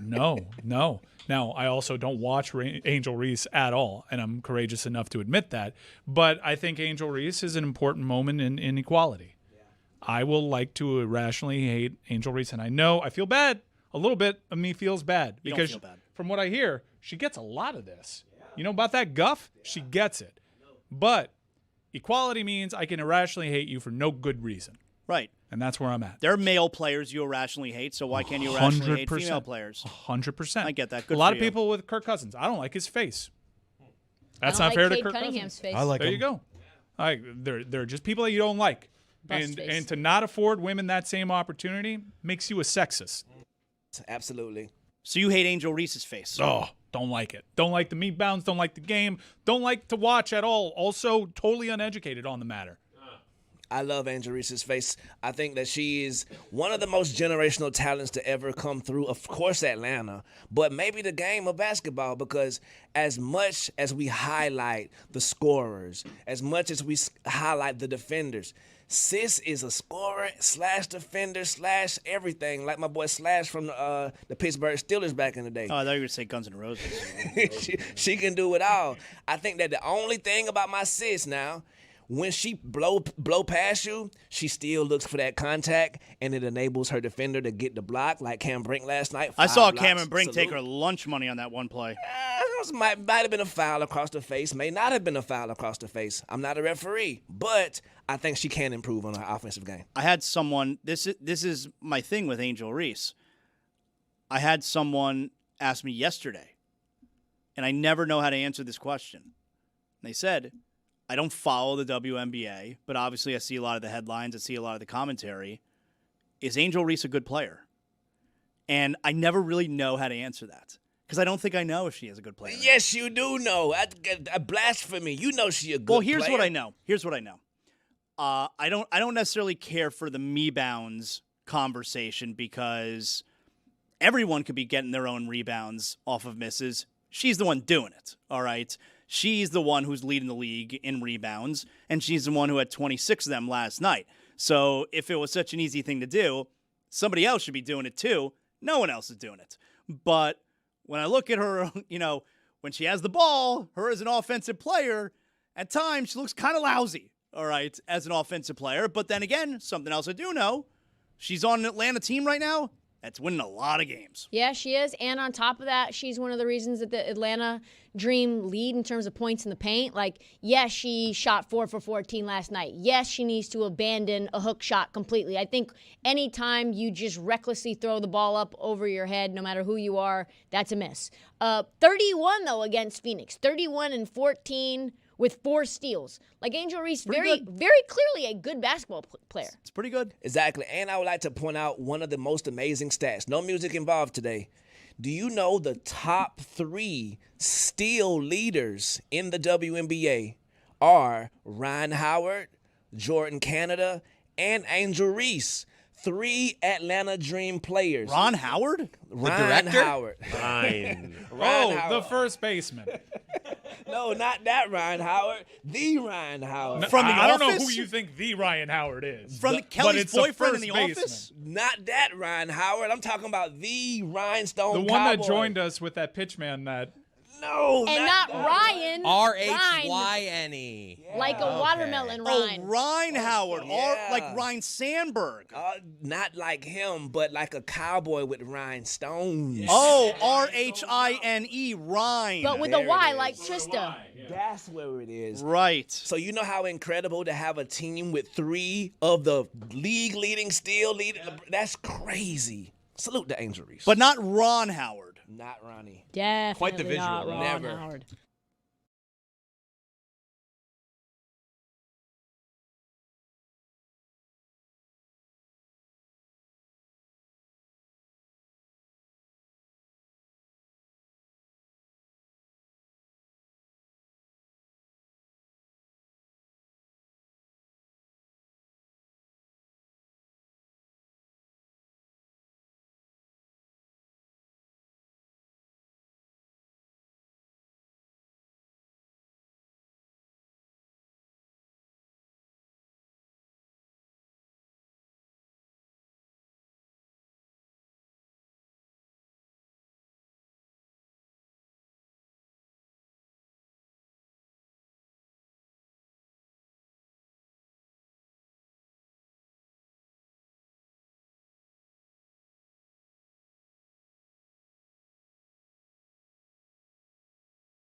For the last couple of days, Greg Cody's been in studio with us. He has.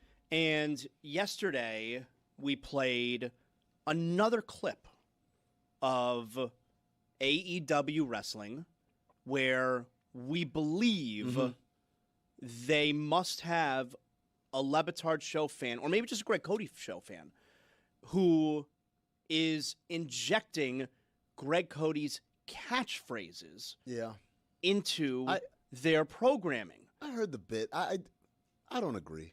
Okay, that's fine. Well, let me play again for you real quick from yesterday. This is the second time that this has happened, or at least that we played the video.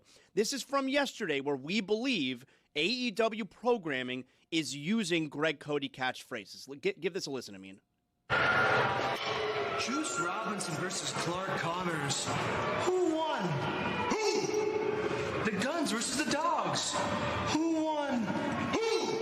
And in a double shade match, who's the Juicy Who?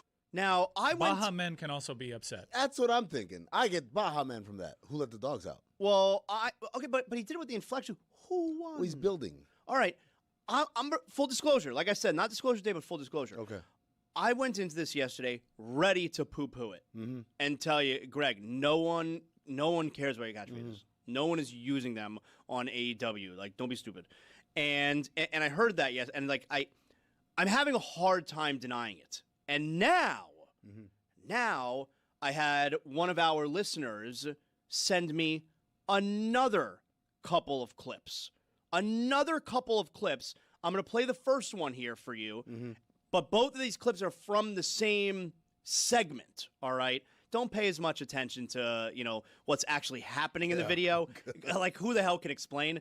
But pay more attention to the possible use of the Greg Cody catchphrase. What you learn, huh? What you learn, huh? What you learn, huh? So over and over, they're saying, "What'd you learn? What you learn? What you learn?" That's a common phrase. Okay, but we got to put it together with the other examples as well, What'd you don't learn? we? Catch as catch can a few weeks ago. Who won? Everyone says catch as catch can. No, and What? No, and they ended the catch as catch can segment with "You never know."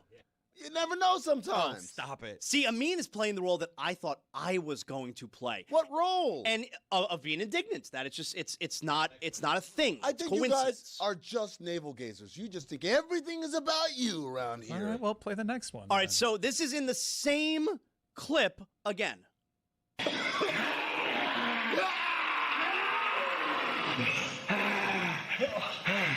We're rolling now, huh? Oh, are you kidding me? We're rolling. No, it's not just we're rolling now. We're rolling now, huh?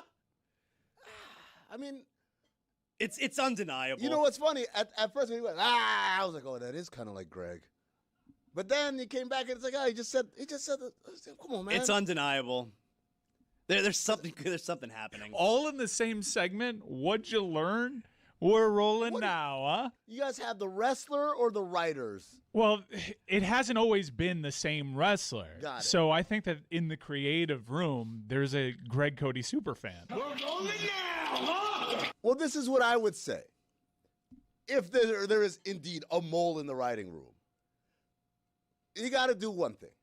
You gotta take the catchphrase that Cody came up with that Zaz somehow tried to claim later on, and have one of them say that. If that happens, then I'll believe it. Hey, that's what I'm talking about. Yeah, if they say that one, That's what I'm talking about. No, that would be, we'd know that that's not a Greg Cody phrase. Yeah.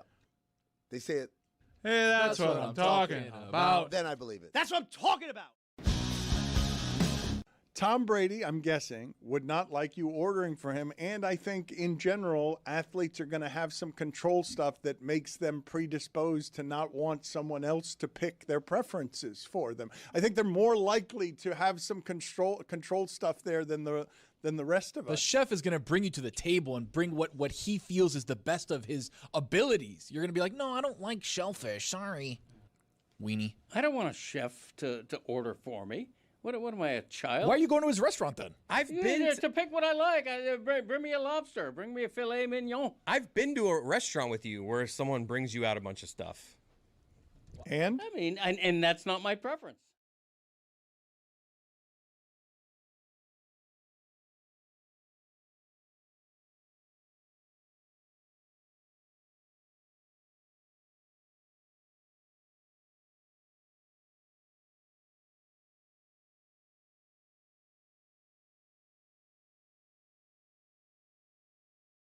This episode of the Dan Le Batard Show is presented by Mars Men, the most potent and natural testosterone stack on Earth. For a limited time, Le Batard Show listeners get 50% off for life, plus free shipping and 3 free gifts at mengotomars.com. Tell them the Dan Le Batard Show sent you. Good job, Chris. Thank you. Tuesday. So on ESPN right now, they're doing the whole the 24-hour fantasy marathon is going on right now. Tell me your sleepers. Oh, best week of the year. Are you old enough to remember, Chris, where when you're participating in fantasy football leagues, doing everything by hand? No. Yep. I started playing fantasy football when I was 16. So we're talking 1997, before Al Gore's internet. And the only way to tally the scores, you had to wait until Monday morning and then do it again after Monday Night Football Tuesday morning. You would have to wait Monday morning for the newspaper to arrive on your doorstep. And you would open up Juju is like stunned right now.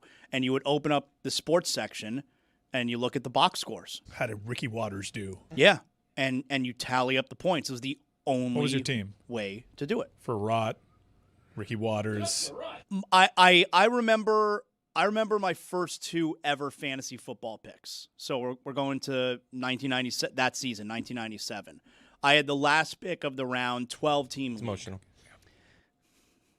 I had the last pick of the round, 12-team league. And You definitely went a Dolphin. No. And with the back-to-back picks, I went Jerome Bettis. The bus. Drew Bledsoe. That's a good team. You know, I'm 16. I didn't know you don't take a quarterback in the second round. I didn't know, But still, it was a good team. Jerome Bettis, Drew Bledsoe were my first 2 picks. I think one stop past doing it by hand that I remember was when, if you wanted to have really be on it for your draft, you go to the bookstore and you get a magazine. Yeah. There's no it was before the ESPN top 300 printed out. It's give me that magazine. Magazines are still out there. People that still do the magazine, you are.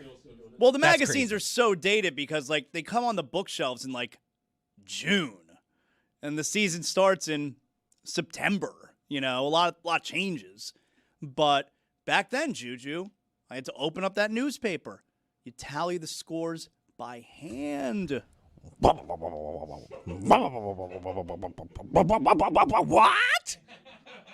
And it's not like there's an internet where you could keep track of the standings. If you want to tell everybody in your league what the standings look like, hey guys, I got the standings here. Let me read it to you. Like you have to keep it all by hand. That's how it worked. How about making your league schedule? You can't just open up a website and it gives you your schedule. You got to make the schedule. You're messing with us, right? By hand. You actually did this? How else do you think it happens? I just you think assumed it magically appears. I mean, I've heard of these like by hand fantasy leagues, but it's just I didn't think they were that popular. I was like, I would have just waited. Popular? How else did it happen? At the time, if I were you, did you know technology was coming down the road? Like at that time, I would have been like, I'm good. I'll wait. I'll do it in like 5 years. No, I wanted to be in this right The now. Jetsons didn't have like all right, first pick. No, you got to do it all by hand. But I'm imagining at that time the Jetsons are ahead of you guys doing it the way we do it today. My fantasy league that I'm in, that I joined in my neighborhood, started in 1976. Crazy. Football or baseball? Football. Wow. And it's a crazy set of rules where you don't get points for a running back until he rushes for at least 60 yards. So 0 until 60. You've got kickers have way more points than any other thing.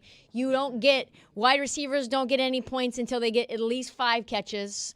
Or 60 receiving yards, and then it boosts like incrementally from there.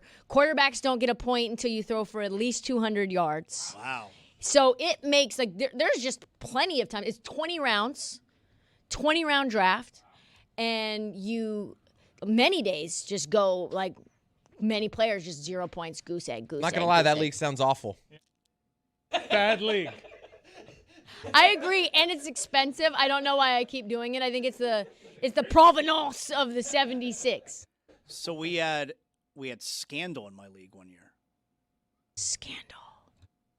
Because everything was done by hand, including making the schedule. Like the commissioner league, which was not me at the time, the commissioner of the league would have to make everyone's schedule. You used to have to put it together by hand, and then you can. I don't even know how it got distributed to everybody. Was there email back then? I'm not even sure.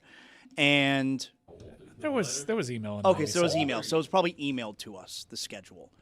And he would make it by hand. And this is in the year 2001, right? 9/11. 9/11 was 2001. And famously. And the year is not as famous. 9/11 is famous. I remember Okay. And 9/11, 2001 happens, and what happened to the league, right? The NFL postponed everything a week. Thank you for clarifying which 9/11 year it was. They pushed everything back, right? Well, this meant that the league schedule was being pushed back for our fantasy league also. I've never heard anyone describe it that way. And you're forcing me to get off track here. I forced you? Yeah, that's right. I've never heard 9/11/2001. Yeah, usually people just say 9/11. Why That's did right. you? Yes. Without the year. Oh, we're aligned. But I'm trying to give you the year of when this all happened. It's not a story about You could've 9/11. just said 9/11. This is a story about Well, fantasy guess football. who made it a 9/11 story? The context of 9/11 is important because it pushed back the league schedule. Anyway, let me get back on track here. Let me get back on track here. So That's why they say that. So all of us in our league, we wanted to just keep the schedule as is, Juju. But let's just push everything 1 week back. That's simple, right? The commissioner of our league, he wanted to redo the entire schedule. Why the fuck would you redo the entire schedule? Well, we learned because once we did a deep dive, because the commissioner's schedule was facing teams every week when all the teams had their byes. All the players had their bye weeks. Because you could do it by hand, he was able to finagle. We want to keep it as is, push everything a week back. But that means he's not going to be facing all the teams with their players on byes anymore. He wants to redo the whole schedule. Yeah. But he used 9/11 as his Trojan horse. 2001. Odyssey, great movie. And if you tell him, no, you can't do that, then you come off like someone who doesn't love the troops, who doesn't respect what happened that fateful night or day in 2001. Big scandal. Morning. Yeah. Sorry, I forgot briefly. Salute to the FDNY. It's a really big deal. Mm-hmm. 9/11 or the scandal? I was going to say, including what happened in our fantasy football league. Really big deal. Yeah, congratulations. Never thought I'd smile during one of those segments. Well, I'm going to give you something to smile about here. We have, potentially, we don't know for sure, we have potentially another example of AEW, that's All Elite Wrestling, of AEW using a Greg Cody catchphrase. Now, are Juju and Trista aware of what we believe has been going on in AEW? Trista's shaking her head no. Juju, are you aware of what's going on here? 1,000%. So, Trista, we are beginning to Juju's realize... on the show every day. We are beginning to realize... okay, thank you. We are beginning to realize that, you know what, that's a fair criticism of me. All right, that's fair. Only he recapped every day for us. That's completely fair. So I will speak specifically to Trista here. This wrestling show, and a lot of times it's the same wrestler that we're noticing, when they're saying things, when they're doing their promos, or when they're yelling at other wrestlers, we think they're using Greg Cody catchphrases in their show. And we've played several different examples because listeners now are watching out for it and sending it to us. I can't watch everything. All right, I got my stories. I try and watch as much as possible, but sometimes things get past me, Trista. I'm living my life. And so we have being a dad. Yeah. And so we have another example here, all right, from a recent episode of AEW Wrestling. And give this a listen. It happens very early on in this clip. Gabe Kidd! Oh, Gabe Kidd is back! Jack! Now let's play it again real quick in case you missed it, because it's really quick in the beginning. Go ahead. Gabe Kidd! Oh, Gabe Kidd is back! Jack! So what does he say there? He says someone's name is back. Jack. Gabe Kidd. Gabe Kidd is back. Gabe Jack. Kidd. Yeah. Chris was confused. Gabe Kidd is back. What do you call that kid? Jack. I'm saying play on. Feels like back Jack is used by everybody. I'm with you. Wow. This is another one where Greg's head's getting a little big. Wait, you don't think this is a thing? Clark Connors looks like the type of guy that would say back Jack and didn't need Greg Cody's permission or inspiration for it. Well, we're gonna try and get to the bottom of this week, right? Yeah. After much discourse on the show, I decided to reach out to some friends at AEW. Now it's a big week for AEW. They have All In at Wembley Stadium this weekend on pay-per-view, and they're in Scotland for Dynamite. But I am happy to announce Clark Connors, the wrestler at the center of most of these incidents. Again, keep in mind, he's not the only person doing this, all right? Excalibur said something. Don Callis said something. MJF is selling a T-shirt. Trista, you know about that Don Callis? Not at all. He's a real piece of shit, let me tell you. Fine. I'm totally with you. Just like Juju rides for me no matter what the situation is, I ride for you. Piece of shit, that guy. So Clark Connors will be joining us from Scotland tomorrow. Wow. And you know who else is going to be in studio tomorrow? What's that, Mike? Greg Cody. Nice. And Greg believes they are copying him, Trista. He believes they are absolutely using his catchphrases. I do too. And I was prepared to not believe it, but it's too many examples. There are some examples that seem more clear than others. That one doesn't do it for me. What's the most Greg Codyism that you've seen on AEW or heard on AEW? They threw out a "we're rolling now, huh?" Like it was the "huh" at the end, the exact same way my dad says it. That one felt. Also, he said a couple times, "Who won?" Yeah, but then he said it a different way, and it was more of a Bahaman tribute. The who at the end. Yeah. Who made it a salad? Who? They haven't. No, that was a sign. That was a sign from one of the fans. A fan held up a sign saying, "Who made it a A salad?" lot of this is confirmation bias. Greg is an egomaniac, and he wants to see his inspiration everywhere. But I think some of these, maybe someone thought it was funny and put in Greg Cody line, but not everything. Like Greg Cody uses a lot of lines that have been used before. All right, Backjack he didn't invent. Stop pretending. Things like that's what I'm talking about.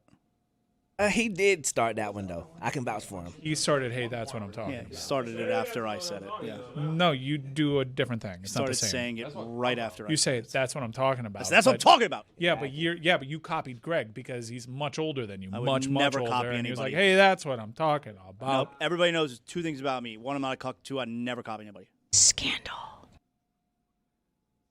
So we're going to get to the bottom of this tomorrow. With Clark Connors. Okay. What's the time difference, Scotland? I think they're 5 hours ahead. So they're in the future. No, it's not how the... It is. Do I have to tell you how time travel works? I think that's the devil's time zone. I think Scotland. Whoa! Never heard that before. Actually, we've learned more than that. You said if there's things we know about you. I have a list here of things we know about Zaz. No, you don't. Mm-hmm. Not a cuck. Nope. His son can challenge him every 6 months. Yep. His son loves Arab fighters. Yep. Zaslow men haven't made a girl in 100 years. That's true. They love Thai food. Would never wear a beret. Easygoing. Doesn't eat with his name. Oh, no, that's hands. Doesn't eat with his hands. Yep. And you're a 4-3-3 guy in soccer. Yeah. Also, his Zaslow mansion. Everyone knows that about me. His Zaslow mansion features the Brad Williams couch. Listen to his podcast, Height and Babble, and see him on tour. The couch brought to you by Brad Williams. It doesn't, though. Brad did not get me a new couch, so you're just giving Brad plugs, and he didn't pay his end. You're just giving him free plugs. My couch is not... Everything Juju just said there, my couch is not brought to you by Height and Babble. It's a great podcast. But it's not brought to you by Height and Babble, my JB couch. Yeah. Can I show you guys this video? So, Houston, you know about Houston, right? You guys know about Houston? H-Town. And they have police there. They also have Uber there.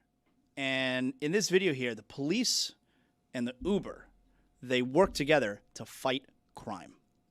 And you may be saying, Zaslow, how is that even possible? All right, well, I'm going to show you, all right? We'll let this play, and we could talk over it and describe what's happening here. But this is coming from the dash cam of an Uber driver. So there's an Uber driver who's parked on the road. And I guess you could tell that it's an Uber driver because, you know, it's probably got, like, the lit-up sign or whatever. And you could see here is the Uber driver just chilling, and there's a man running across the street. He committed some kind of crime because there's police officer number 1 chasing him slowly, and police officer number 2 who is, I guess you could describe a little bit of a straggler, all right? A little bit on the slower side here. Ah, what are we doing to my guy? Yeah, that's right. And she's keeping a tight perimeter. And she decides, oh, let me get in this Uber now. Hey, and come here right over there, please. Go that way. That way.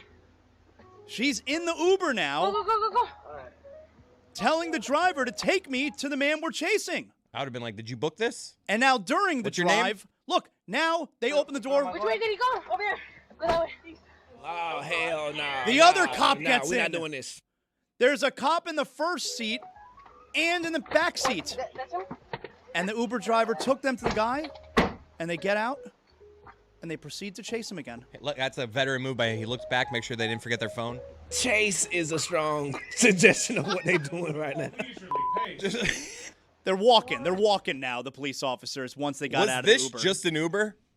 Yeah. Like they just went to a restaurant? I feel like, was this a chase here? Yeah, I wonder what the guy did who they're chasing.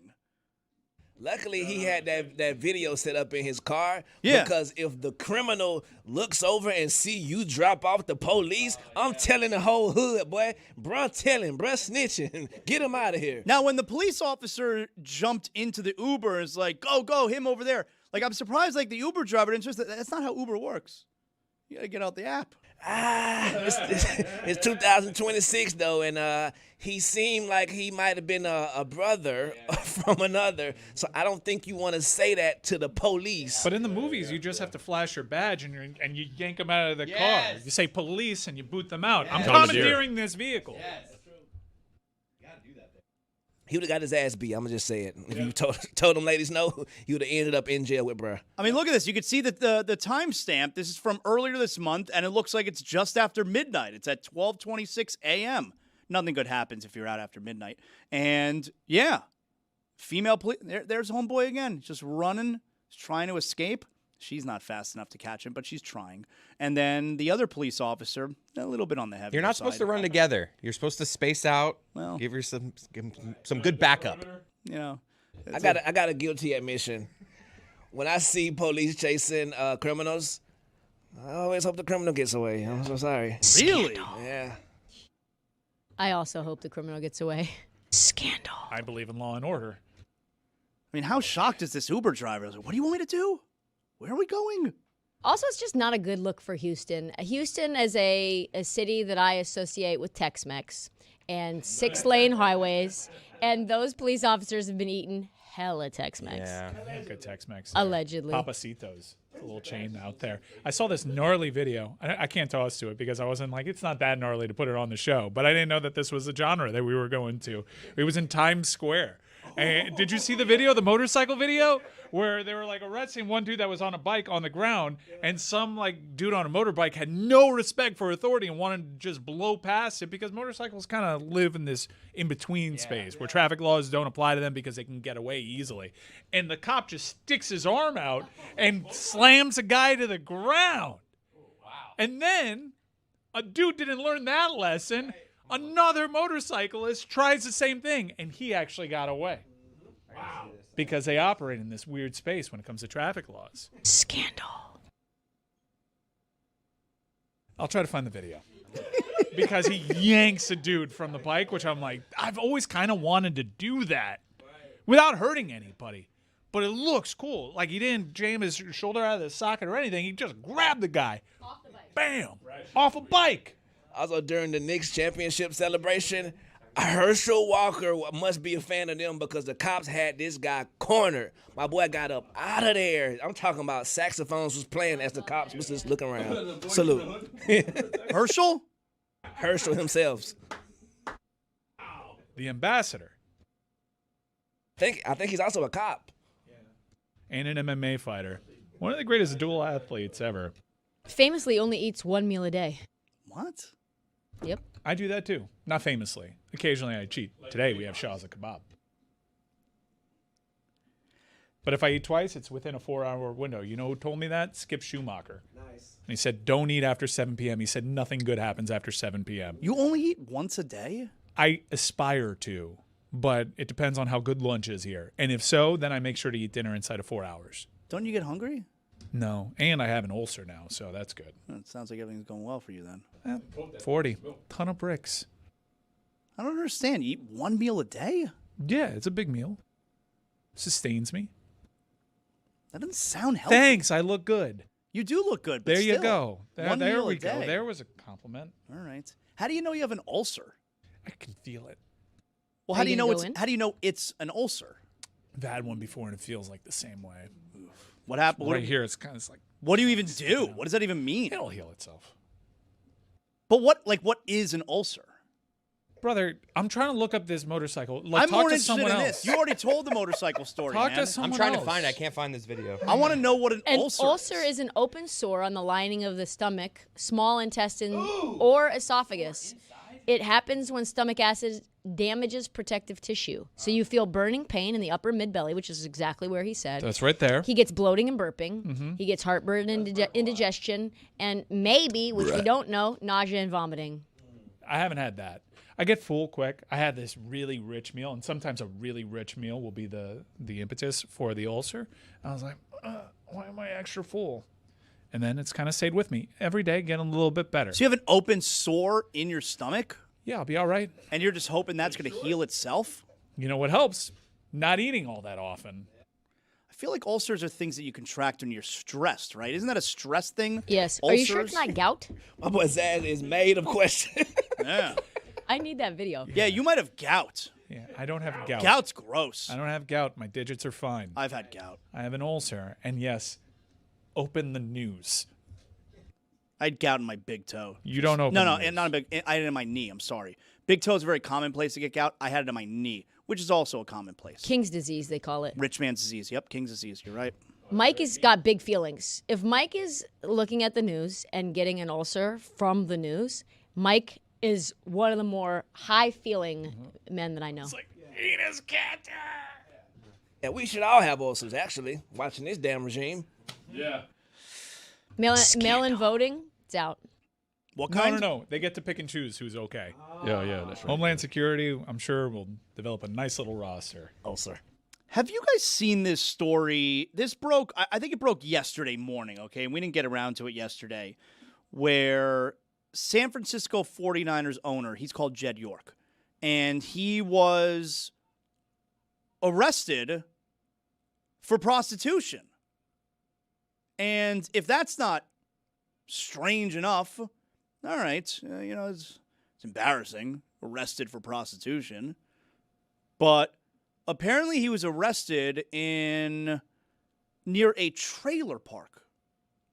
Trailer homes. That's apparently where he was doing the solicitation. Now, you'll have to excuse me for not exactly knowing, A, how billionaires live their lives, but also B, how prostitution works. But I would say, if I was a billionaire or even a millionaire, and I decided to go get a lady of the night, it wouldn't be in a trailer park. Like, isn't there a different... Where would you go? Well, I think I would go to an escort service is where I would go. I don't think I would be pulling up to the trailer park. Where the whores? Am I the only one who thinks it's odd that a billionaire is pulling up to the trailer park? All right. So if I'm a billionaire, I got someone handling this for me. So some context here. All right. I'm glad that we were responsible yesterday because we treated this just like a news item and we held our opinions to ourselves because as the day went on, there were more details. Now, while circumstantially, that does seem like the going rate for a trailer park whore. He was arrested at the trailer How much park. was it? So we've heard.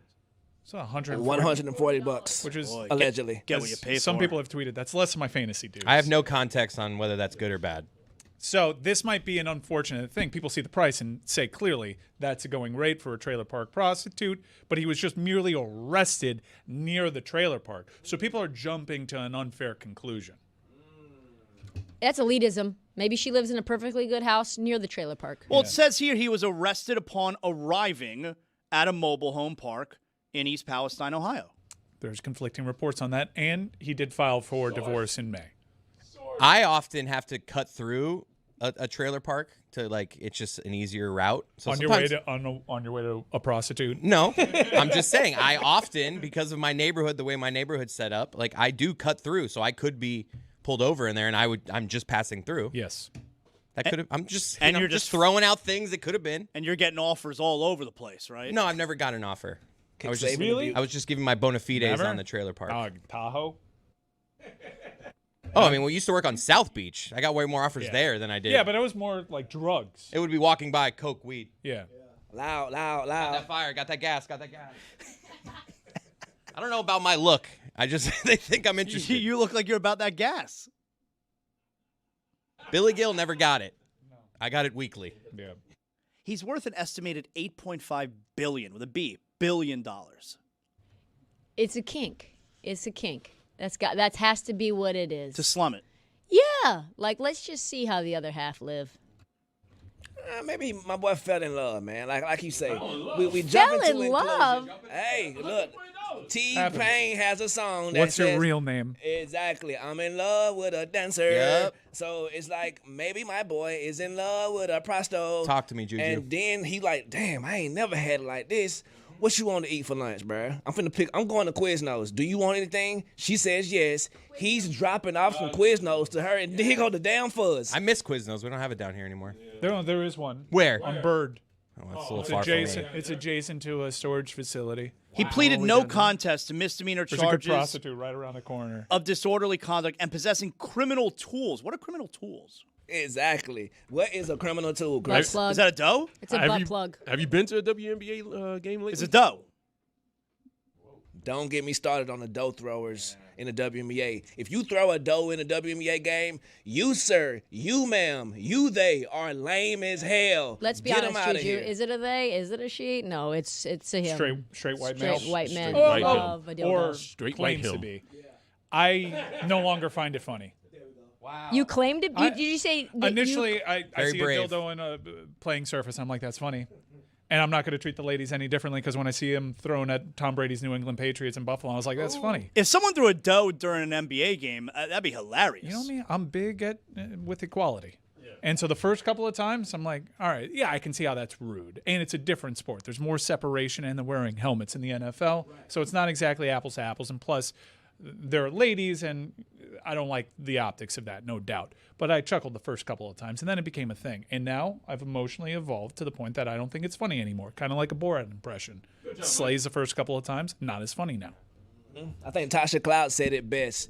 That's the gayest shit you can do. Grown-ass cis man go into a sex shop, buy a dildo, smuggle it into the game because you get checked and frisked and all the metal detectors. Let's just say they're keistering. Exactly. Keister that guy just to throw it out, possibly injuring one of these players. Them things heavy as hell, as much as I can assume. So you've heard, some of them are. I have no idea how heavy they Exactly. Yeah. If they hit It all somebody- depends on the model. They look heavy. Okay. I'll take your advice. But if they Like hit somebody, can you imagine that? You hit a woman in the face with a damn dough it's under the jail. The Bobo doughs are light.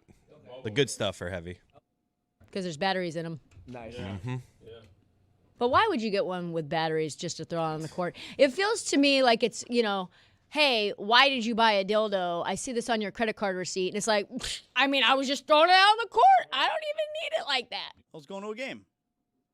I'm glad they locked his ass up, though, arrested him. He had on a Luka Doncic jersey. My sister, Angel Reese, pointed his ass out. There he is, get him. And My they girl got Joy his ass. Taylor said she was sitting right in front of him. Mm-hmm. We sure it wasn't Joy?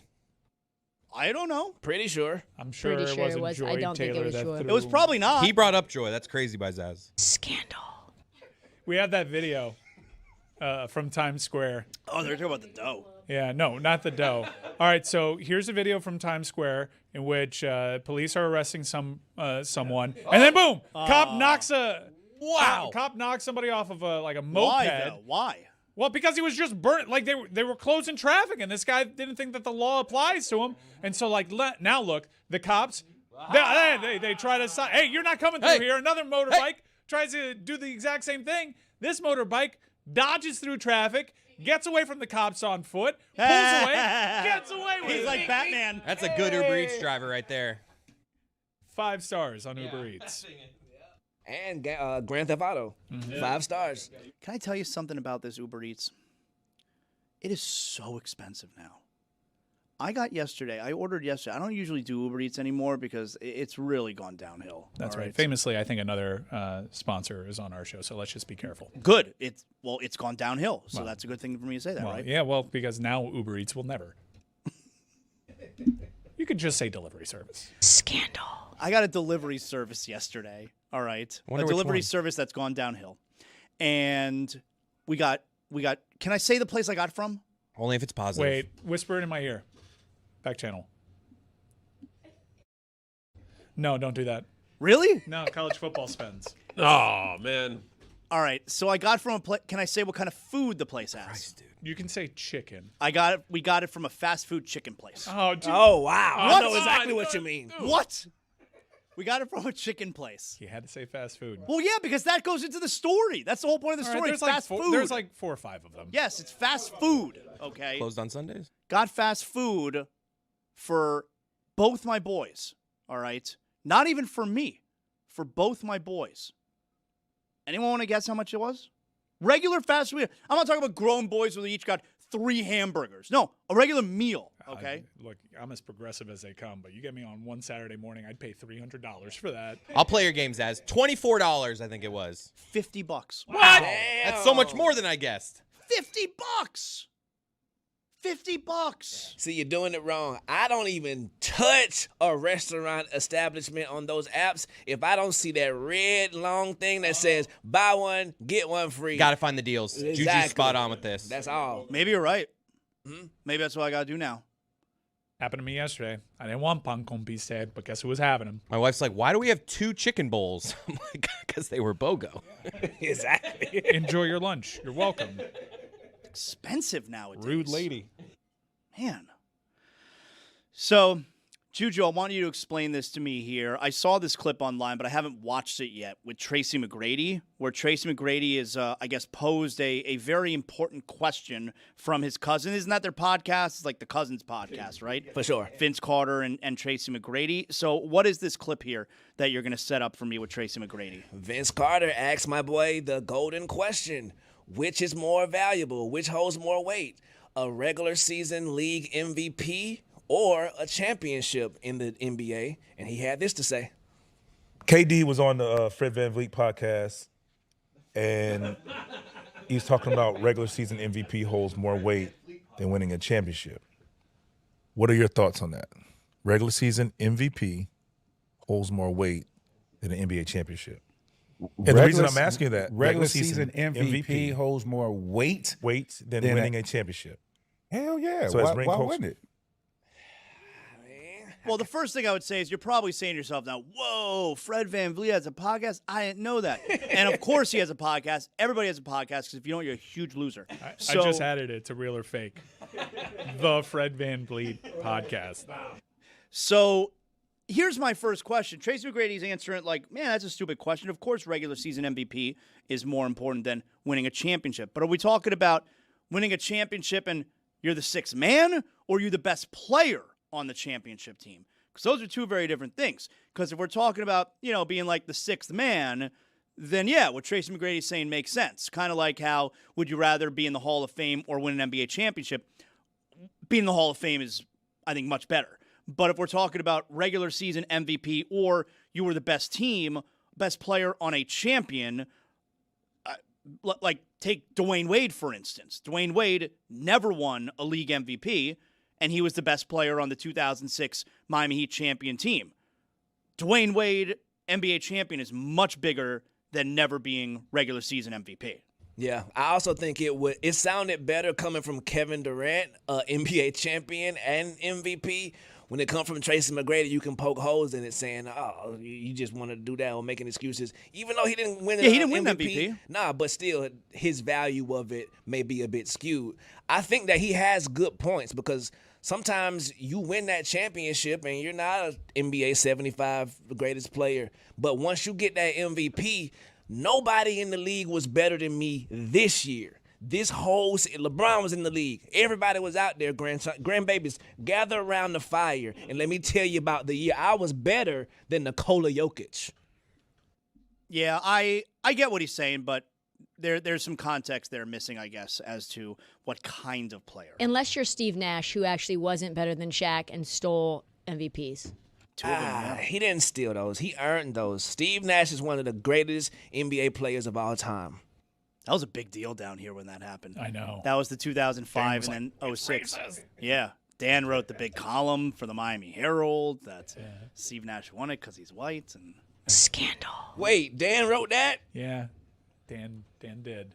Salute to Dan. Wow. Yeah. When Steve Nash became head coach of the Brooklyn Nets, I wrote something for Barstool about how he was taking opportunities from black coaches who were standing in line when he had George Floyd as his avatar on Twitter. And that almost got me fired.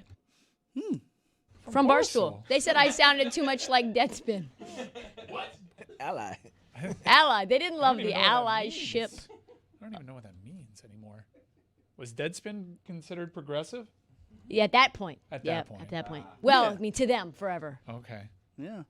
When I hear Tracy McGrady, I think about a fight that was happening in the group chat last week, where now I have one group chat. You have a Harden group chat? No, I have like just a catch-all where there's some NBA, but the difference in reaction was fascinating because I asked in the main chat, who's better, James Harden or Tracy McGrady? McGrady.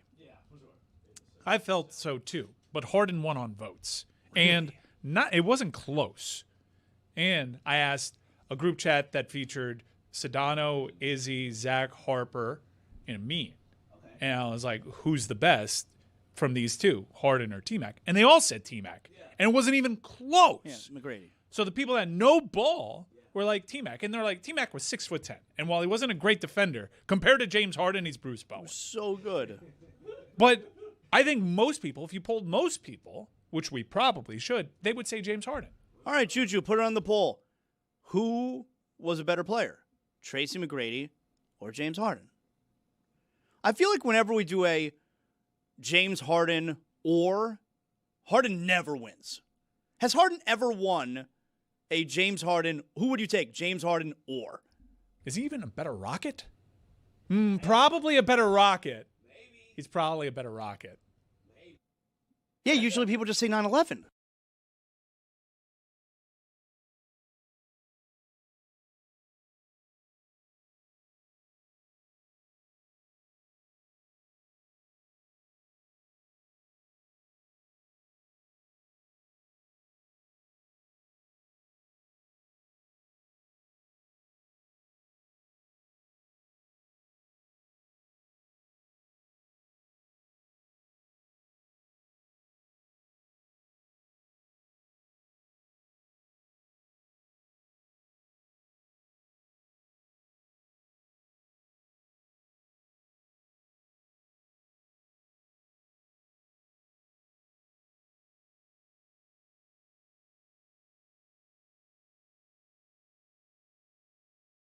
Tony is upstairs. He's at a pool here at the Elser, the same way Aaron Donald does his workout routines there at the pool, presumably in his backyard. Let's connect with Tony here as he is going to try the Aaron Donald workout where he holds the 5-gallon jug upside down. Hello, Tony. There you are on top of the building in a pool. Look at that. Hey, Zaz, yeah, we're here at the Elster Pool. The beach part of the pool is beautiful here. The water's nice and warm. So I've got the 5-gallon jug right here. I've got 2 of them that we can try.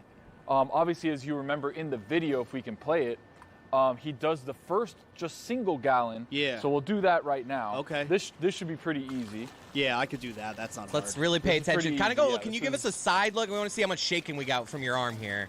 Yeah. Like you're a little too straight No, on this is that. nothing. That's This the is angle easy. we want. Right. Though. The handle makes it easier, right? Okay, yeah. No shaking there. Yeah, the gallon is nothing. The gallon is super easy. I'm not worried about the gallon. Now the 5-gallon is, I haven't cheated and lifted it because I want it to be the first time we lifted. I mean, with I'll action tell you, on air. Tony, I changed. It is heavy. Tony, I have a machine. I have a cooler in my home with those exact water jugs. I had to change it out yesterday. I'm using, Greg, I'm carrying it with 2 arms up against my chest to get it over from under the staircase to the water cooler. Go ahead, Tony. Yeah, all right, boys, so here we go. I'm going to try and lift it to where it doesn't get wet because in the video, I think he already has it open, doesn't he? Like, Yeah. Once he turns it, there's water dripping out. Yes. Okay. Yeah. All right, here we go. Open that This bad is not boy. going You got to to get a good grip on it. The problem Is yours open? Yours the is open, stem- correct? This is going to go stem- so Yeah. poorly. It's open? Yeah, it's open. It's open. It's open. This won't go well for Tony. I'm sorry. Yeah, this is a person who is one of the strongest people of all time. That's right. Okay, I'm gonna do this. I'm gonna grab my left hand and I'm gonna steady it, and Yeah. then we'll hold it up. Are you Yeah. ready? Just be Aaron Donald. Here we go. Go ahead. Here we go. 3, All right, here you 2, 1. All right, it's up now. Now he's using. Oh, he's trying to steady it again. He's having a very hard time. Extend it. Whoa, He's so so hard. arm out. He's This is doing honestly it. So impressive. He's what's doing going it. on. He needed help for the Give me a little start. extension. Do it for your daughter. Do it for your daughter. He's doing it. Oh my God! It gets easier the longer you hold it. Hey, honestly, he's gonna do it. job, Brad. Wow, he That's a did win. it. That's a win. Look I mean, at that's that. That is a W. That's a win. Right there. Incredible. We could definitely nitpick, Yeah. but he did way better than any of us. 100%. Incredible. Now look, he had to steady it a couple times with that left arm, but nonetheless, he accomplished Did it for his daughter. That was incredible. Now do it again. Wow. Again? With your left Yeah, hand now. without steadying it. Yeah, I want to see Like what if this it's looks about like to without fall, the kind of steadying. let it fall. I got to tell you something. As Tony's wiping off his face, he got the water everywhere, of course, and he's going to try another one now. He's going to open up another 5-liter. That was incredible. I don't even care that he had to steady it. Like he had a hard time at first, but he never let go. Very impressive. All right, here we go. We're gonna do one more. All right. Come on, Tony. Here we go. The grip strength is insane on this. This is crazy. All right, here we go. Here we go. Here we go. Oh, it's wet. Are we again. going? Here we go. 3, 2. Oh, he's lifted it. Oh, he's not using it. Oh, yeah! Wow! That's it. He's That's doing good. it. Extend it for your daughter. Extend it for your daughter. Wow. Arm out. Oh, yeah. Unbelievable. Unbelievable. Oh, dude. I'm impressed. He did it. Really good, I'm Tony. impressed. With no help from his Yeah. other. Yeah. Unbelievable. I mean, different, but still super impressive. Summer of Tony. Dad, having watched that, you think you could do that? I'm going to start with a quart. Wow. That was an incredible display of strength. Half gallon, maybe.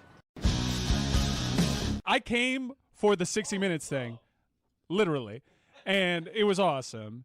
But I stuck around for the thoughts on the Odyssey. Okay, the episode is titled, it's a couple days ago, if you want to go back wherever you get your podcasts. Over the last couple days, something interesting and funny has happened You were talking about good numbers. where I have realized that Mike, and Dan for that matter, okay, because I got this from Dan as well 2 days ago. I am realizing Mike and Dan are listening to Zaslow Show 2.0 for the very first time. No, I listen. I listen to Zaslow Show 2.0 whenever I guest on it. I love the sound of my own voice. So that's what I've realized because I got a call from Dan a couple days ago. and he loved it. He listened to the whole episode. Shirtless FaceTime in bed.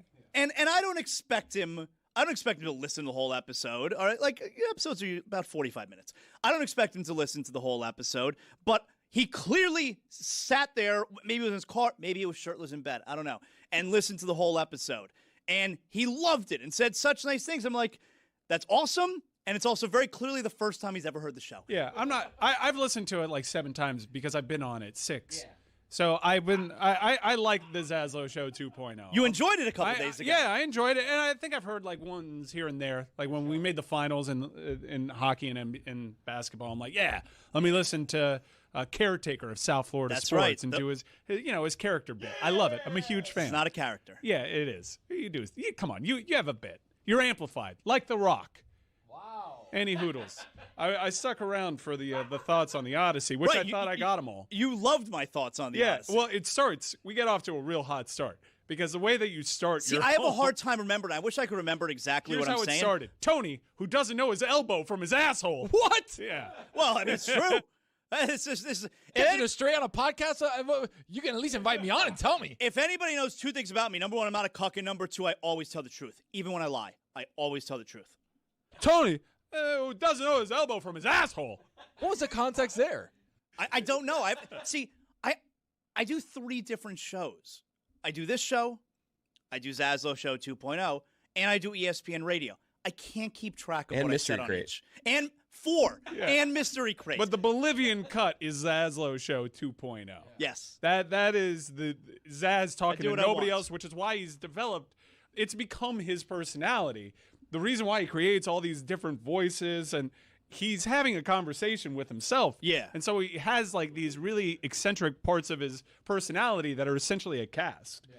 It's a one-man ensemble. It's great. I'm a big fan. And when you said Tony doesn't know his elbow from his asshole, I'm like, all right, I'm in.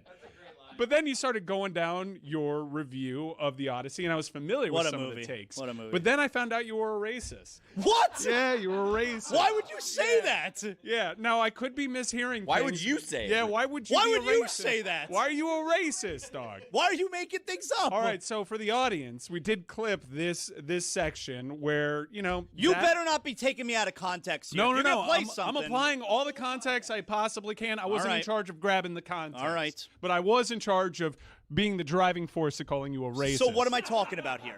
Play the clip. People are having a go at the movie for 2 reasons. Number 1, for Lupita Nyong'o, who is playing Helen of Troy, who, is white in, I guess, the other writings of the book, in the writing of the book and maybe in the other movies, that Helen of Troy is white. And in this, Lupita Nyong'o is obviously black. You get the whole discussion of should a black actor be playing a white person? Should a white person be playing a black actor? Although it's never that other way, right? It's never the white person playing the black person. It's a black person playing the white person. And then everybody freaks out and gets upset about that. It's really stupid. So it sounds like you're disappointed that John Cusack isn't playing Shaft. No.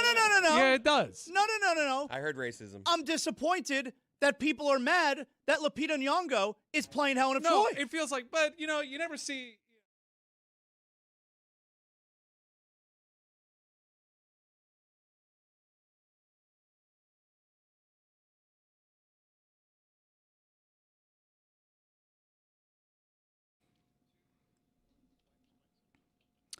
Deshaun Watson yesterday named starter for the Cleveland Browns for at least week number 1. They're playing a bunch of road games early on in the season. Is that why Todd Monken went with him? I don't know. All right. I think it could be just as likely as Shadur Sanders may not be any good. And so that was the big story over the last couple of days. And joining us now, our pal David Dennis Jr. You see him on ESPN. And he wrote on Anscape yesterday, titled, Deshaun Watson's Week 1 start is NFL's latest black eye. David, did you know that there's a button that you could click on your story where you can listen to the story? The story gets played. Instead of me reading the story, somebody will read it to me. Did you know that? I did know that. I volunteered to be the reader, and then they were like, you don't read good enough for this. And so they had somebody else do it. So I was not allowed to do it because I still put my finger under the words and I try to read, and they don't like that. Well, that was my next question. Like, who is the voice that reads it? I'm not totally sure who the voice is. Clearly somebody who's better at it than I am. I'll tell you who so. it's not. A human being. Mike, you do this for books, hey, right? Hey. Yeah, Dave. Who knows? Yeah. Oh, who knows? Yeah, I do it for books, cover to cover. So, David, I've had this argument with Mike Ryan. But it's not AI that reads it. All right. It's usually like Danny McBride is reading it. It's not some AI thing. I don't support AI reading. Okay, I don't so like that. so David, like Mike Ryan claims that he read a book when the book when he listens to the book. Does that count as reading? Well, as you can see behind me, The Movement made his critically acclaimed best-selling book written by yours truly, which has a audiobook version read by two fantastic readers, which I recommend anybody, if you buy it and listen to it, yes, you have read my book. So shout out to everybody who reads the book via audiobook. So way to go. And you can do it at 1.5 speed even if you want to. I so do it. Shout Yeah, out to that. I do it even faster than that. Also, like Toni Morrison reads her own books, and they add a little something to it when she's reading like Beloved and Song of Solomon. So shout out to that. Thank you for not judging me. An author probably would judge me for not actually reading the books, but I take in the same information as everybody else. And I take in the same amount of money when you buy the book. There so you there's go. that too. There's that. Hell yeah. David, were you surprised that Deshaun Watson was named the starter yesterday?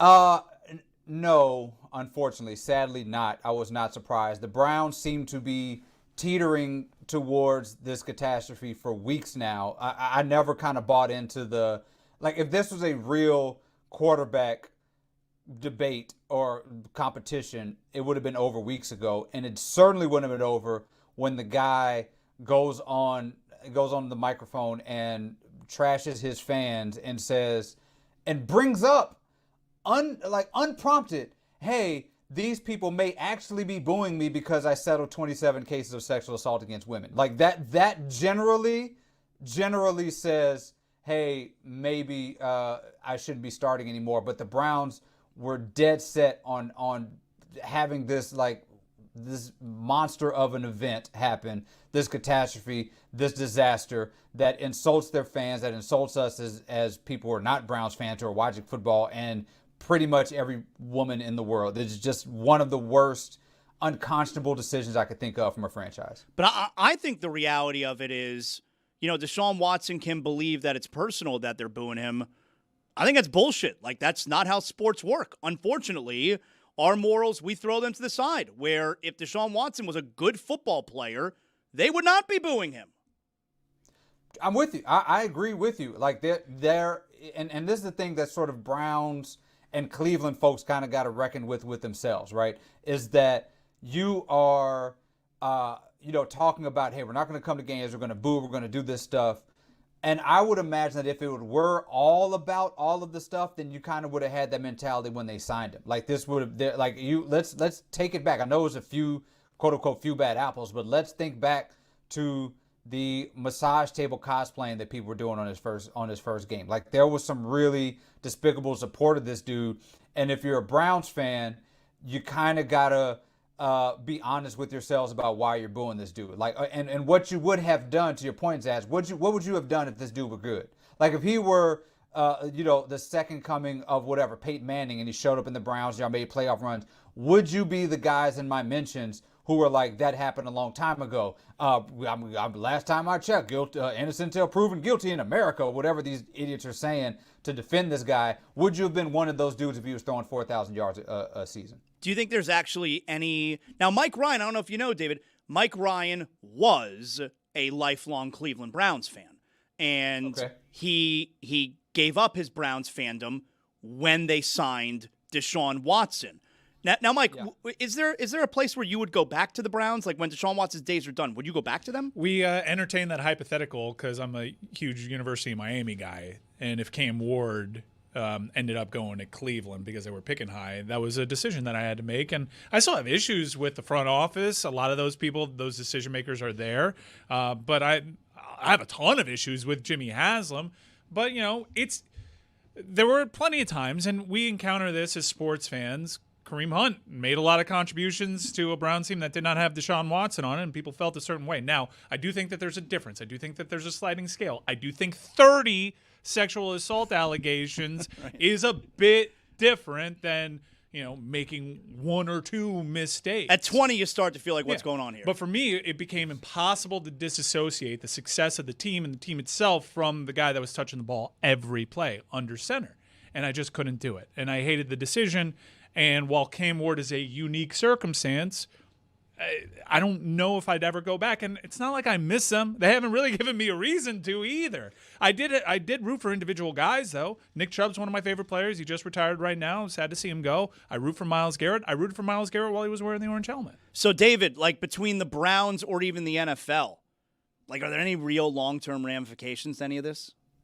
No. None whatsoever. And again, if this dude were good at football, he'd play another 10 years and everybody would just move on for it. But like to Mike's point, like this is kind of what sports is about.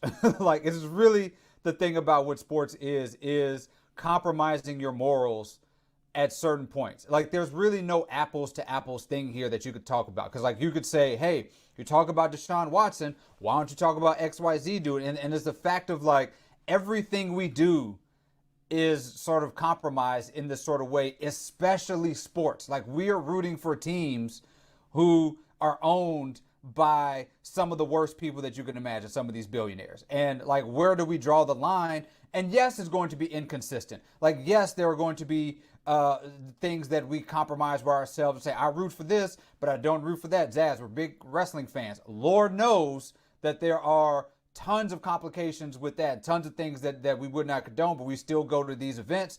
And then at the same time, we're talking about how bad Deshaun Watson is. And then it's like, and I know we joked about it, but like, if it were 3 women, would people have been more okay with it? Would it 6? Like, what's the number? Like, it is your own moral compass, and we're always sort of put in this position because we're sports fans. Like, that's part of being a sports fan.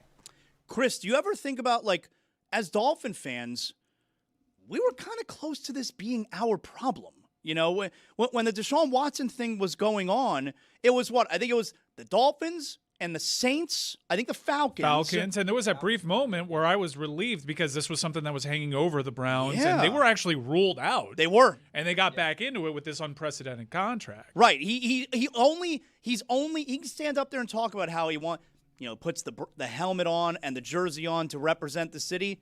Bullshit, okay? We did shows imagining what our reaction would be if he landed here. Yeah, like this was so close to being our problem. Like I'm trying to think of an instance where it could be a player in the Dolphins, maybe it's the Heat, whatever, where you had a guy like this playing for you who you just felt was so despicable and you hated having to root for him. I can't really think of that example, David. Really? Not a recent one? Wide receiver for the Dolphins? Guy scored a lot of touchdowns. Yeah, Tyreek Hill's a good one. You're right.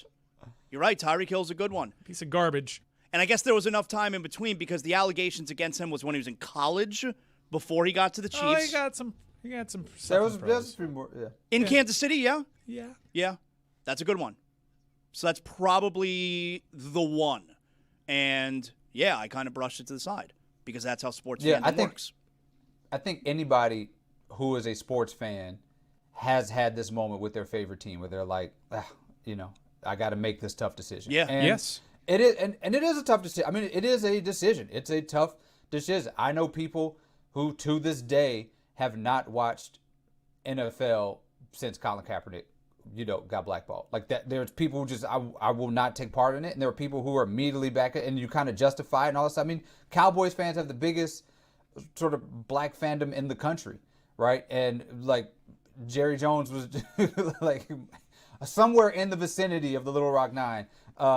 Back then, like you always do this compromising. David, I want to get some thoughts from you here. Not necessarily about Enes Kanter, because I hate the idea of, like, we haven't talked about it very much at all here this week, because I just don't like the idea of giving him the attention. It's really what he wants. He's very clearly a huge loser. But is Enes Kanter on the Mount Rushmore of sports losers? I think so. I think he is a massive, massive loser. And that is about the amount of attention that he deserves. It's like there's not even a like political thing to talk about with him there's not even like a thing of sort of these people that we've talked about, Deshaun Watson and things like that.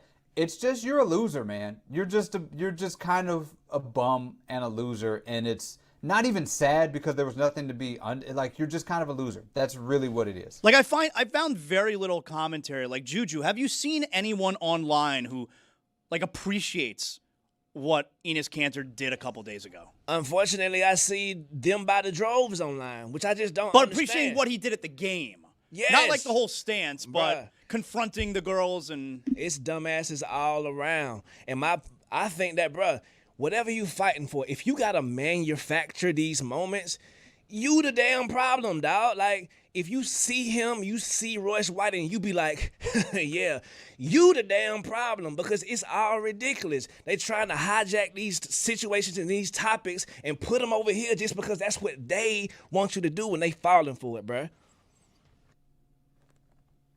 David, you're in Atlanta. Someone asked you something that we brought up earlier in the show today.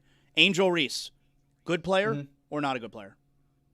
Good player, and I think she's gotten better this season. Last 5 games she's been on a tear. I think there's a lot to improve on, namely sort of the scoring around the basket. I'd like to get the shot above the shoulders so you can finish a little bit close to the basket. But I mean, she's had a hell of a 5 games ever since that loss to the Fever.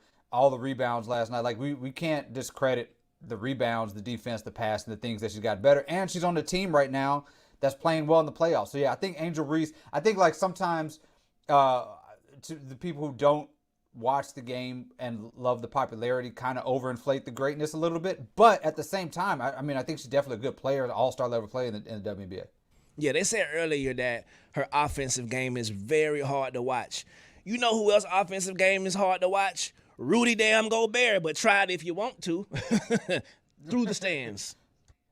Yeah. I think it's a fair sort of like comparison to think of her and those like offensively limited players that are still worthwhile for a team, like a Rudy Gobert, even a Draymond who doesn't handle the ball as well.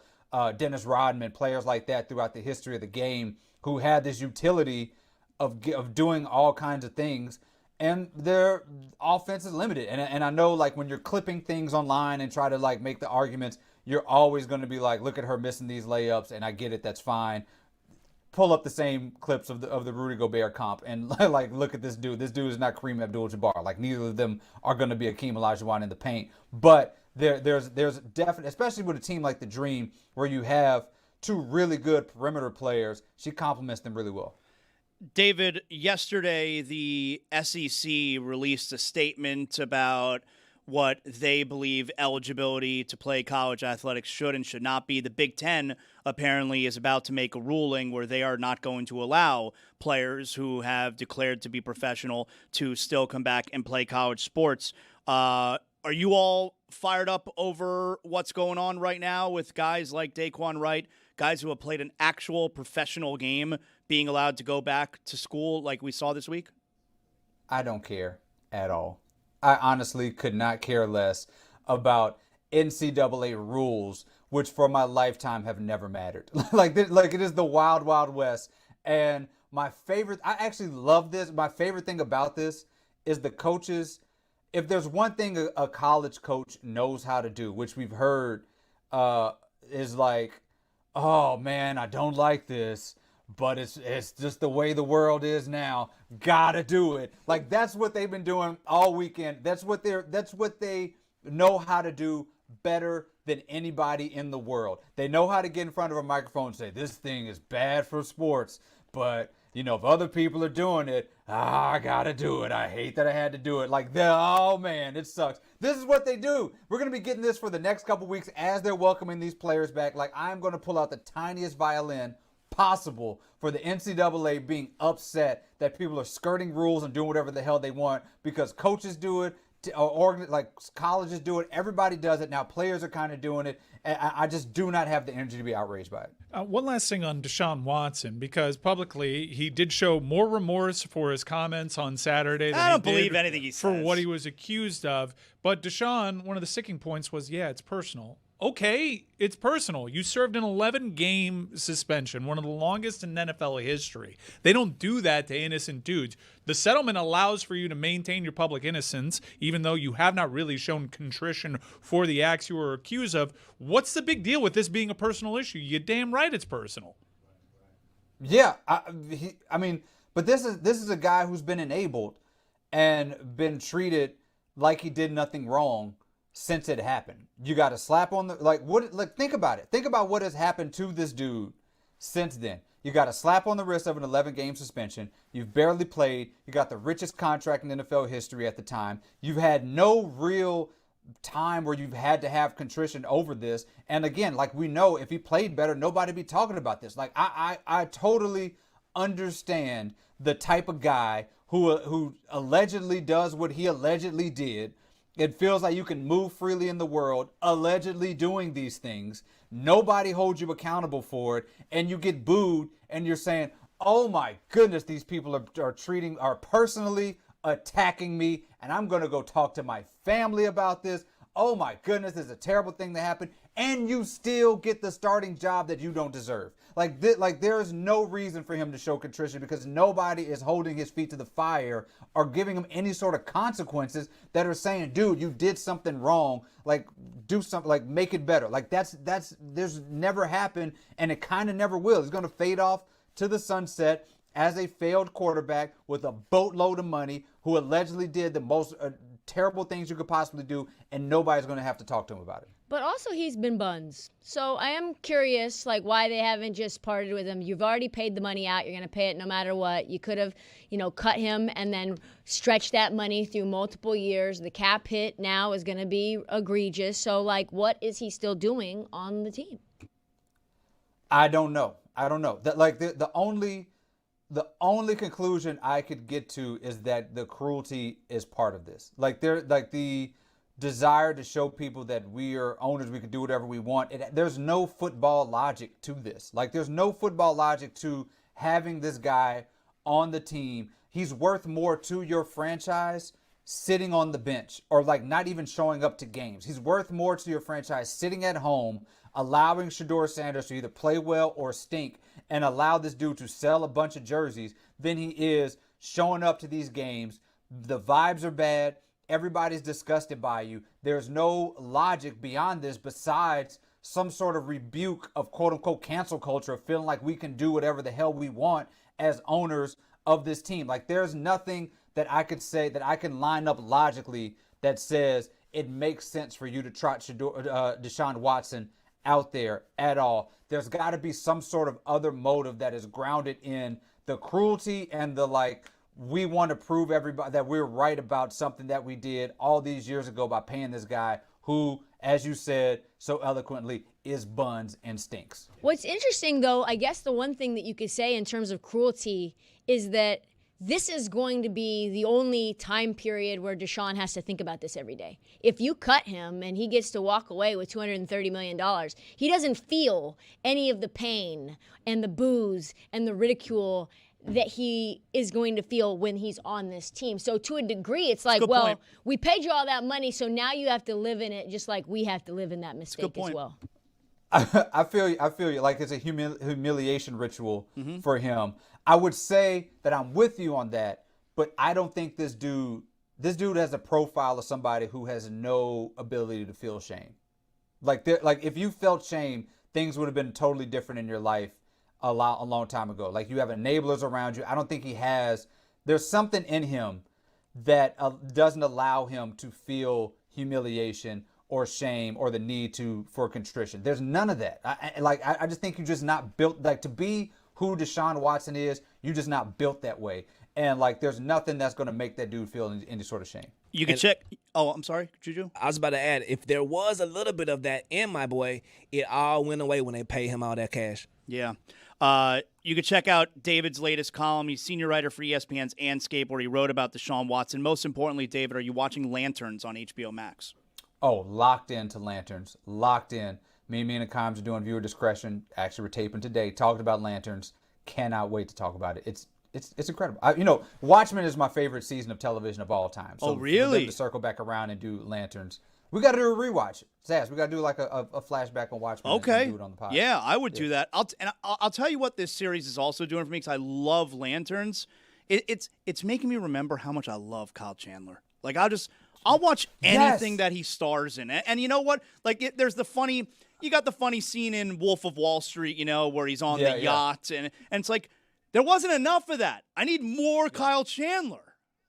Yeah, was a big part of the pod was like, what has Hollywood and TV been doing with this dude for the past 15 years? Like one of the more underutilized talents. It's like sort of like a wide receiver that's kind of like, you know, kind of going from different team to team, and then he shows up and he's like, it's like 1,500 yards. It's like, what have y'all been doing with him this entire time? Kyle Chandler is one of the great performers that we have, and it's just insane that he's not been in all kind of movies and TV shows. He should have like 4 or 5 shows under his belt right now, straight from Friday Night Lights all the way to now. Do people today know about Friday Night Lights? Like a younger audience, are they aware of Friday Night Lights? Zaz, he would get tomorrow's newspaper and he would have to change the future. Early edition. It was an incredible idea for his show.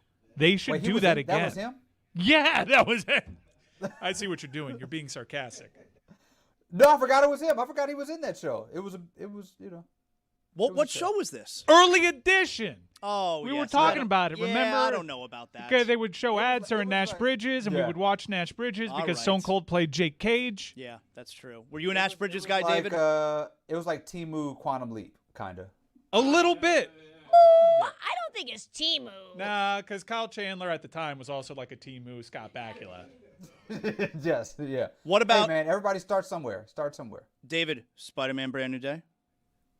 Classic. One of the great Spider-Man. One of the great Spider-Man movies. I think Tom Holland's got the crown. You're the GOAT Spider-Man. That's it. Let me tell you something, David. This Mike Ryan over here, he hated it. Yeah, and what? They should murder Jean Grey. Anything that they do to the mutants from here on out is totally justified. She's a monster and a killer. Oh, that sounds like anti-mutant bigotry, if you ask me. Justified. Justified. Check this was a terrorist act in New York City. Like what happened in 2001, Zaz. She held this, like there was somebody swimming in a pool, right? Someone drowned because they just so happened to be swimming in a pool when Jean Grey. I mean, we decided saw to someone pull get that hit by shit. a car. Spoiler alert. Jean Grey did kill someone. I haven't seen it yet. Jeez. She's a murderer. Don't see it. I mean, Trista, you do know that Sadie Sink's character is Jean Grey by now, right? I did not know that. I've been trying to keep everything away from me from Spider-Man. The only thing that I know is that Tom Holland did that workout where he does 10 pull-ups, 10 push-ups, 15 squats. And a whole bunch of steroids. And a whole bunch of steroids in as many reps as he can in 20 minutes. And also, like, you're a wanted vigilante, but help me with this kid! I gotta pay for his bills! Let me tell you something. I don't like it. Bad Well, I will say, all Spider-Man movies now streaming on Disney Plus. If anybody wants to go ahead, bundle Disney Plus Good with company, Hulu. man. Good company, man. Get ready for Doomsday coming. Good prep for that. Disney Plus is a great place to get all of your Marvel streaming needs. Great movies, classic movies that you have there. Disney Plus. Can't go wrong. You can check David out on Anscape. David, tell everybody again about your podcast with Mina. Viewer discretion. We're talking Lanterns and Furious, which is a really good show. My wife's watching that right now. I'm not watching that. My wife likes it. It's a good show. It's a banger. Good show. Yes, sir. Good show. All right, Juju, you watch everything, man. Exactly. I need a life, bro. Where do you have the time, dude? Where does he get the time for shows? David, He doesn't sleep. excellent job. Good catching up with you, man. You too. Talk to you guys later. There you go, David Dennis Jr. Jean Grey is a murderer. I mean, we did see her on like that one dude got hit by a car. There's no way. I'm gonna make a bold prediction with Jean Grey. This is only gonna get worse as she gets more powerful. Mm-hmm. All right. Spoiler alert. What is this show Furious about? My wife is watching it. She says it's one of the stranger shows she's ever seen. Yeah, so without too many spoilers, there's a young lady who was taken advantage of along with a lot of her friends as a young kid, you know, the worst way possible. Okay. And she goes about getting her revenge one guy at a time. Oh. Bim. All right. And so she's furious. That's the title of the show? So like Kill Bill? Almost, but if Uma Thurman was homeless. Or Charlize Theron in Monster? Yes, but if Charlize Theron was homeless. Well, she kind of was. She kind of was. Yeah, She was a yeah. trailer Bit of a park. vagabond. Yeah, Vagabino. Can't believe you didn't like Spider-Man Brand New Day, dude. You I gotta see laid it all again. out. I laid it all out. My reasons are good. Movie's good. Also, enough. Like it was bad banter between Punisher. Stop acting like, oh, they had such great chemistry. There's such great buddy cop. Yeah, God damn it, shit. Like kid. It's so stupid. That's your John Bernthal? It's just like base level. Come on, kid. I kind of hate John Bernthal, What? and I love John Bernthal at Who the same doesn't time. love John He's Bernthal? kind of typecast. He only has one me tell you style of something. dialogue. Menelaus was like, I rewatched the Odyssey. The acting did not hold up. It didn't. It didn't. And Tom Holland should be embarrassed. Okay. I'll tell you who's never working with Christopher Nolan again. Okay, slow down for a second with the Tom Holland was terrible in the Odyssey. Terrible. Objectively Tom terrible. Holland does not does not stand out. In Give the me that Odyssey. one. But I do Damon. give you that one. Matt Damon was good. He was fine. Matt but- Damon's great. Anne Hathaway, phenomenal. Charlize Theron, good. Not in it enough for me to care. Well, she's still baddie. John Leguizamo should win the award. No. He was the best in the movie. No. He can be nominated, no doubt, but he's not even the best supporting actor in his own film. Who was? The only thing that really The stood Witch? out, the thing that stood out the most, The Witch was The pig scene, for I knew sure. I knew she was getting nominated from the second I saw that. Samantha Morton. The only thing that was better on second viewing when it came to the Odyssey was Pattinson's performance. I know he was so hateable. Yeah, because I was like, man, I'm really excited to watch him work in this film again, and it was so much, He is so great. good. He is great. It became so much more hateable the second time around. I agree. Somebody get these beggars out of here. The little awkward smile afterwards. He's a joy in that film. No, but Brand New Day is not that good. The action isn't good enough to make up for the lack of progression. Everyone mentions it's the last big release before Doomsday. What did we set up? And now I know that it's easy for me You to set say up that there are X-Men. that sets up X-Men. Yeah. Well, I know in Doomsday Why we're does the dealing with movie have to different set X-Men. up what's next? Why can't it just be a movie? I don't I watched because it was a waste of time. It could have been an email. I don't like combining Marvel and Avengers with X-Men. I think they should be separate but equal. Thank you. That was an issue that I had with Avengers. It's like everyone's an Avenger. Everyone, yeah, and I'm sure you nerds in my mentions are like, well, at one point in time, everybody was an Avenger. Even you mentioned the Fantastic Four, the Thing was an Avenger. Miss me with that, dude. Like this, and also that Gambit wasn't from that universe. Spoiler alert. No, he's in the trailer. Okay. Like he was in the movie. He was in Deadpool as a rib, and now he's just like, all right, I guess it's canon. He was there the whole time with Sir Patrick Stewart. Fuck out of here. This is a mess. Okay, just correct it with the two movies and let's move on. But Brand New Day was not good. It was the worst of the Holland films, and you're lying to yourself if you're saying it's this all-time great movie. It could be a fine popcorn film. Go ahead.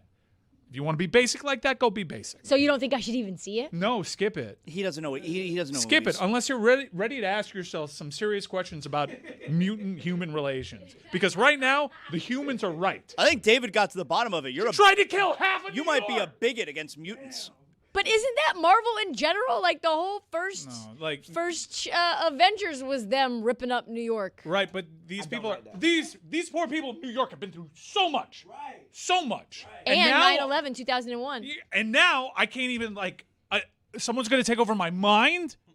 Wasn't one of the premises somebody was mad because something happened in one of them saving the world galaxy situations? Yes, but the Wanda. Truck, okay, yeah, exactly. Trucks be falling on regular ass people all day. I'm like, damn, that's my grandma, bro. I don't give a damn no more about the Wanda Earth. got mad about that and about what happened in Soviet. Can you help me where it was? The USSR? No. Is that the country that flew up into the sky? Yeah, what was it called again? In Age of Ultron. Yeah. Is it important? But also, what's his name? In Civil War, he was very mad about that. Oh, also, it was a guy in a wheelchair on Batman vs. Superman. He was in the courtroom, and he blew that guy up. He was mad. Completely different company. One of the big problems with Zack Snyder's whole attempt at DC was like, man, Superman was just a mass murderer. He didn't care what was happening. Didn't give a shit about collateral damage. And It's going to be hard for me to work up sympathy for the plight of the mutant, even though we have set up a Holocaust, no doubt, when Jean Grey tried to kill half of New York. She's just a kid. A danger to society. Killed. That's supposed to be one of the heroes. And also, that's the big villain, and you know, according to canon, that she's gonna be a hero at some point in her story arc. So you can't believe this villain, even though she tries to commit atrocities left and right. I can totally see where the people in New York are like, all right, enough's enough. Sokovia. See, that's a good job out of you. I used to bank there. I feel so liberated and free because I've been like, man, a lot of people like Spider-Man, and now he's like kind of like a political movement. You're the only person. I'm gonna be honest with you. I'm on to you. I'm gonna be honest with you here. You got a little bit of everyone loves this, so I'm gonna hand it to you. That's not Are me. you the Ethan Strauss of movies? No, I'm You not. got a little bit of that to you. You're the Ethan Strauss of movies. I'm not. Dude, I like popular things. I like all the other Spider-Man. I wasn't doing that with all the other Spider-Man releases. This one, it's a little lame, especially by comparison. And you're making me feel like I'm that guy. I'm not that guy. I'm not a hipster with that stuff. I like to think celebrate. a little bit. No, I'm not. You know what, pal? You're not that guy. I'm not that guy. Mm-hmm. Meant more when I said it. I'm not that guy. And I hate the accusation. You're projecting. Trista, did you see the press? Especially with your Weezer takes. You're that guy with Weezer. No, I thought the same thing, but I kept it inside. Okay, but be more like Jeff. Yeah. Jeff and I are going on the Weezer cruise. Uh-huh. Jeff loves Weezer. I want to go see Weezer. Yeah, in the pre-show meeting, every time I say Yep. Weezer, Super he excited. pops his head up like a prairie dog. You're going too, Chris? No, I'm not, but I wish you had the enthusiasm Jeff does. He asked me, "What's your favorite off the White Album?" I'm like, I kind of forgot. Jeff looks like he knows. could be in Weezer. He tried out. Shout out to Jeff. Somebody get Jeff in here. Really? He has a waffle knit Let's under cut his to Jeff. t-shirt. Take Jeff. I know they're setting up the camera shot back It's there. summer.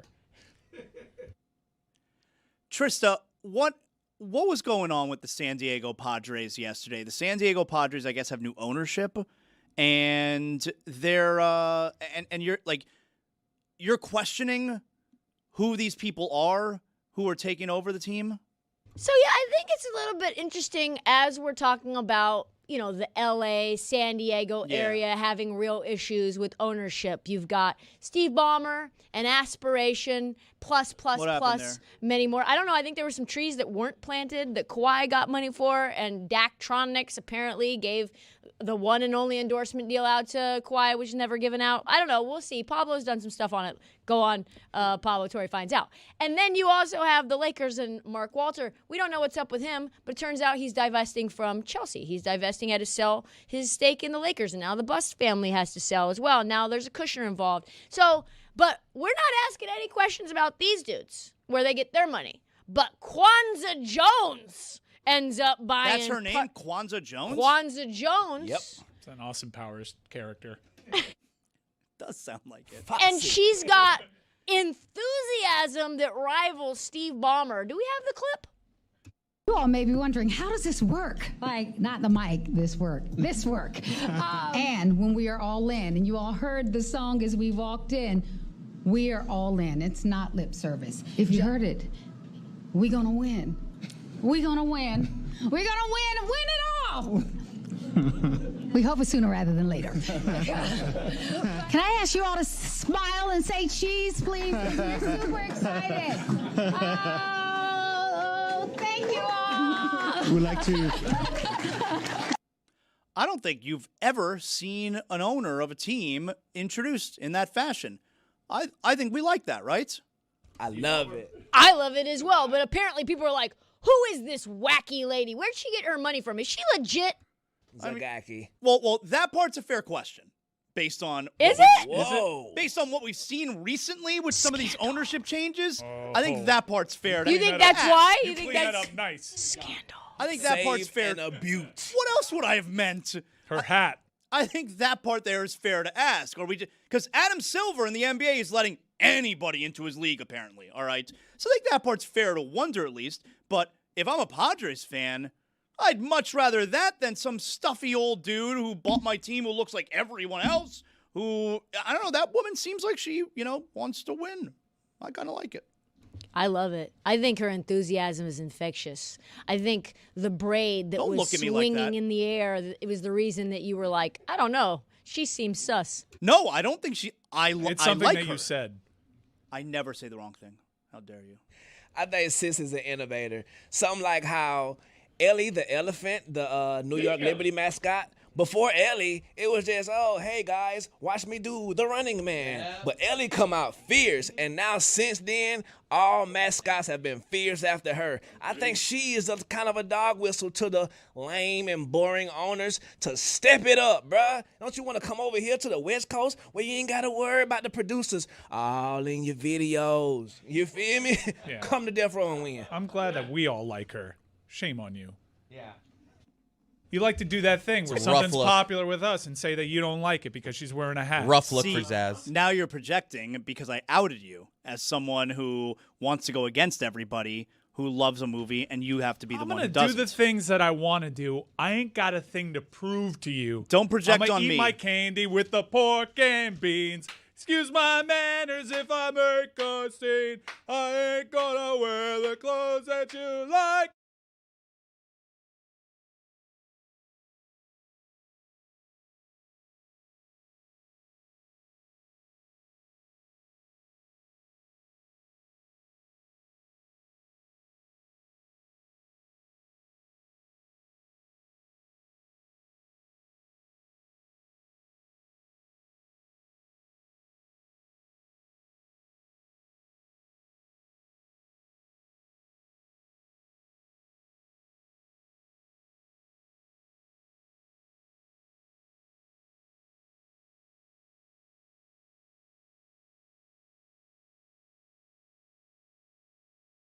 Brothers of Destruction as a nickname. It doesn't really, it rivals in terms of being bad. I think it rivals yesterday's The Schnoz as a nickname. How dare you? I don't like that applied to basketball. I think that's a great, Brothers of Destruction is great for football or WWE, not for basketball. What are you doing?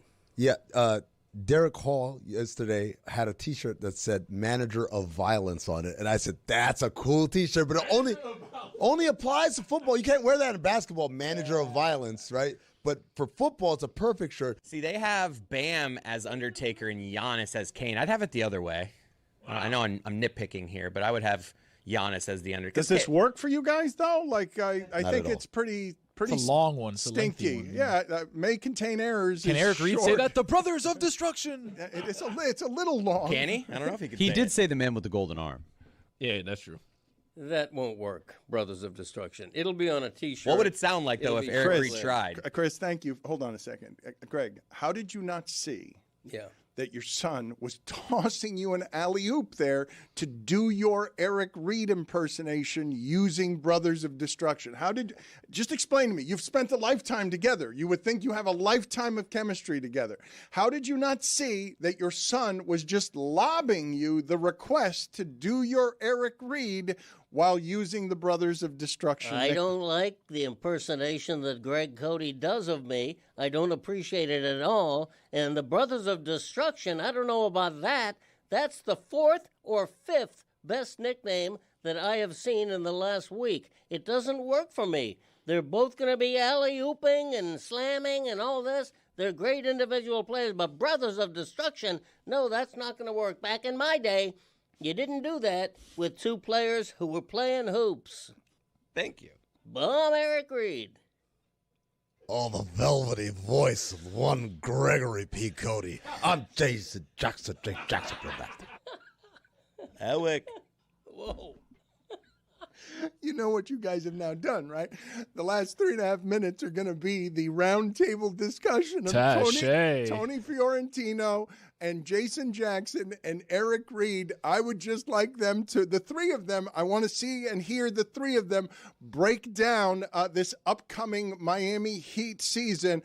Jason Jackson, you are the greatest of the hosts. Eric Reed doesn't mind in this particular instance allowing you to set the table on Tony Fiorentino, Eric Reed, and Jason Jackson discussing this upcoming Miami Heat season. Oh, a luxurious introduction by the magnanimous Dan Le Batard.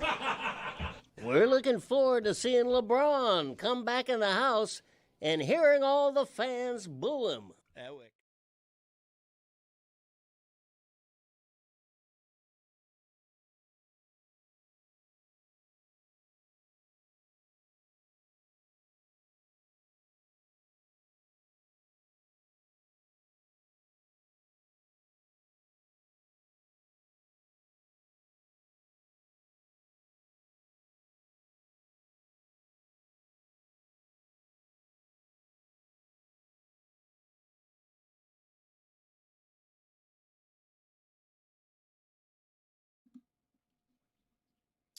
Juju, I know you got a top 5 for us today. What do you got, man?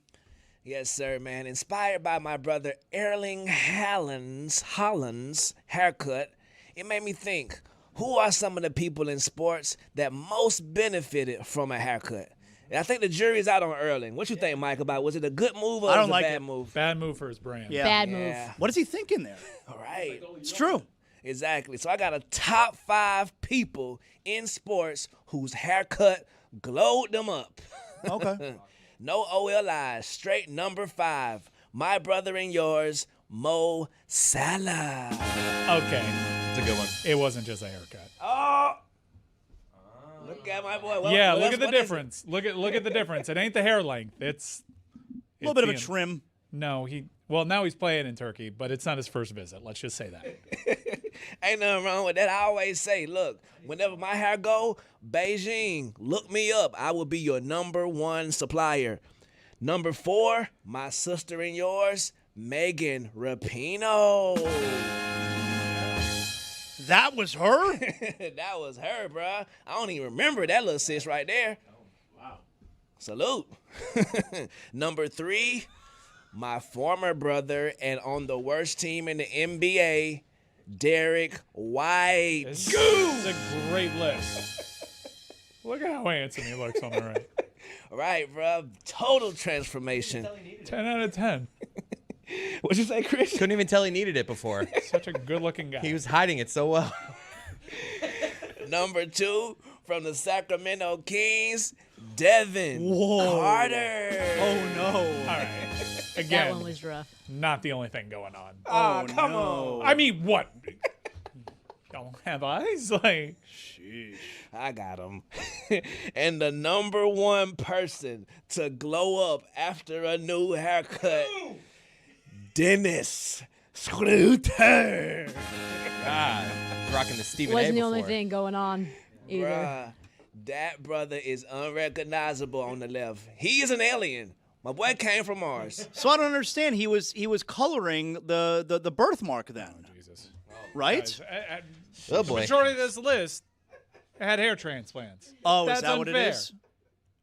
You got to do what you got to do. You got to play within the rules. And in the rules of human life, you can get hair transplants. I'd get a pretty sick haircut, too, if I could slick my hair back. But I'm not going to give the people that.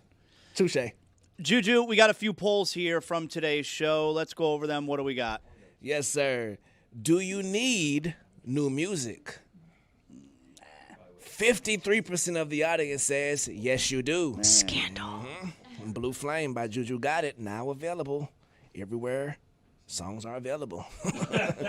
And last poll, who was the better player, James Harden or Tracy McGrady?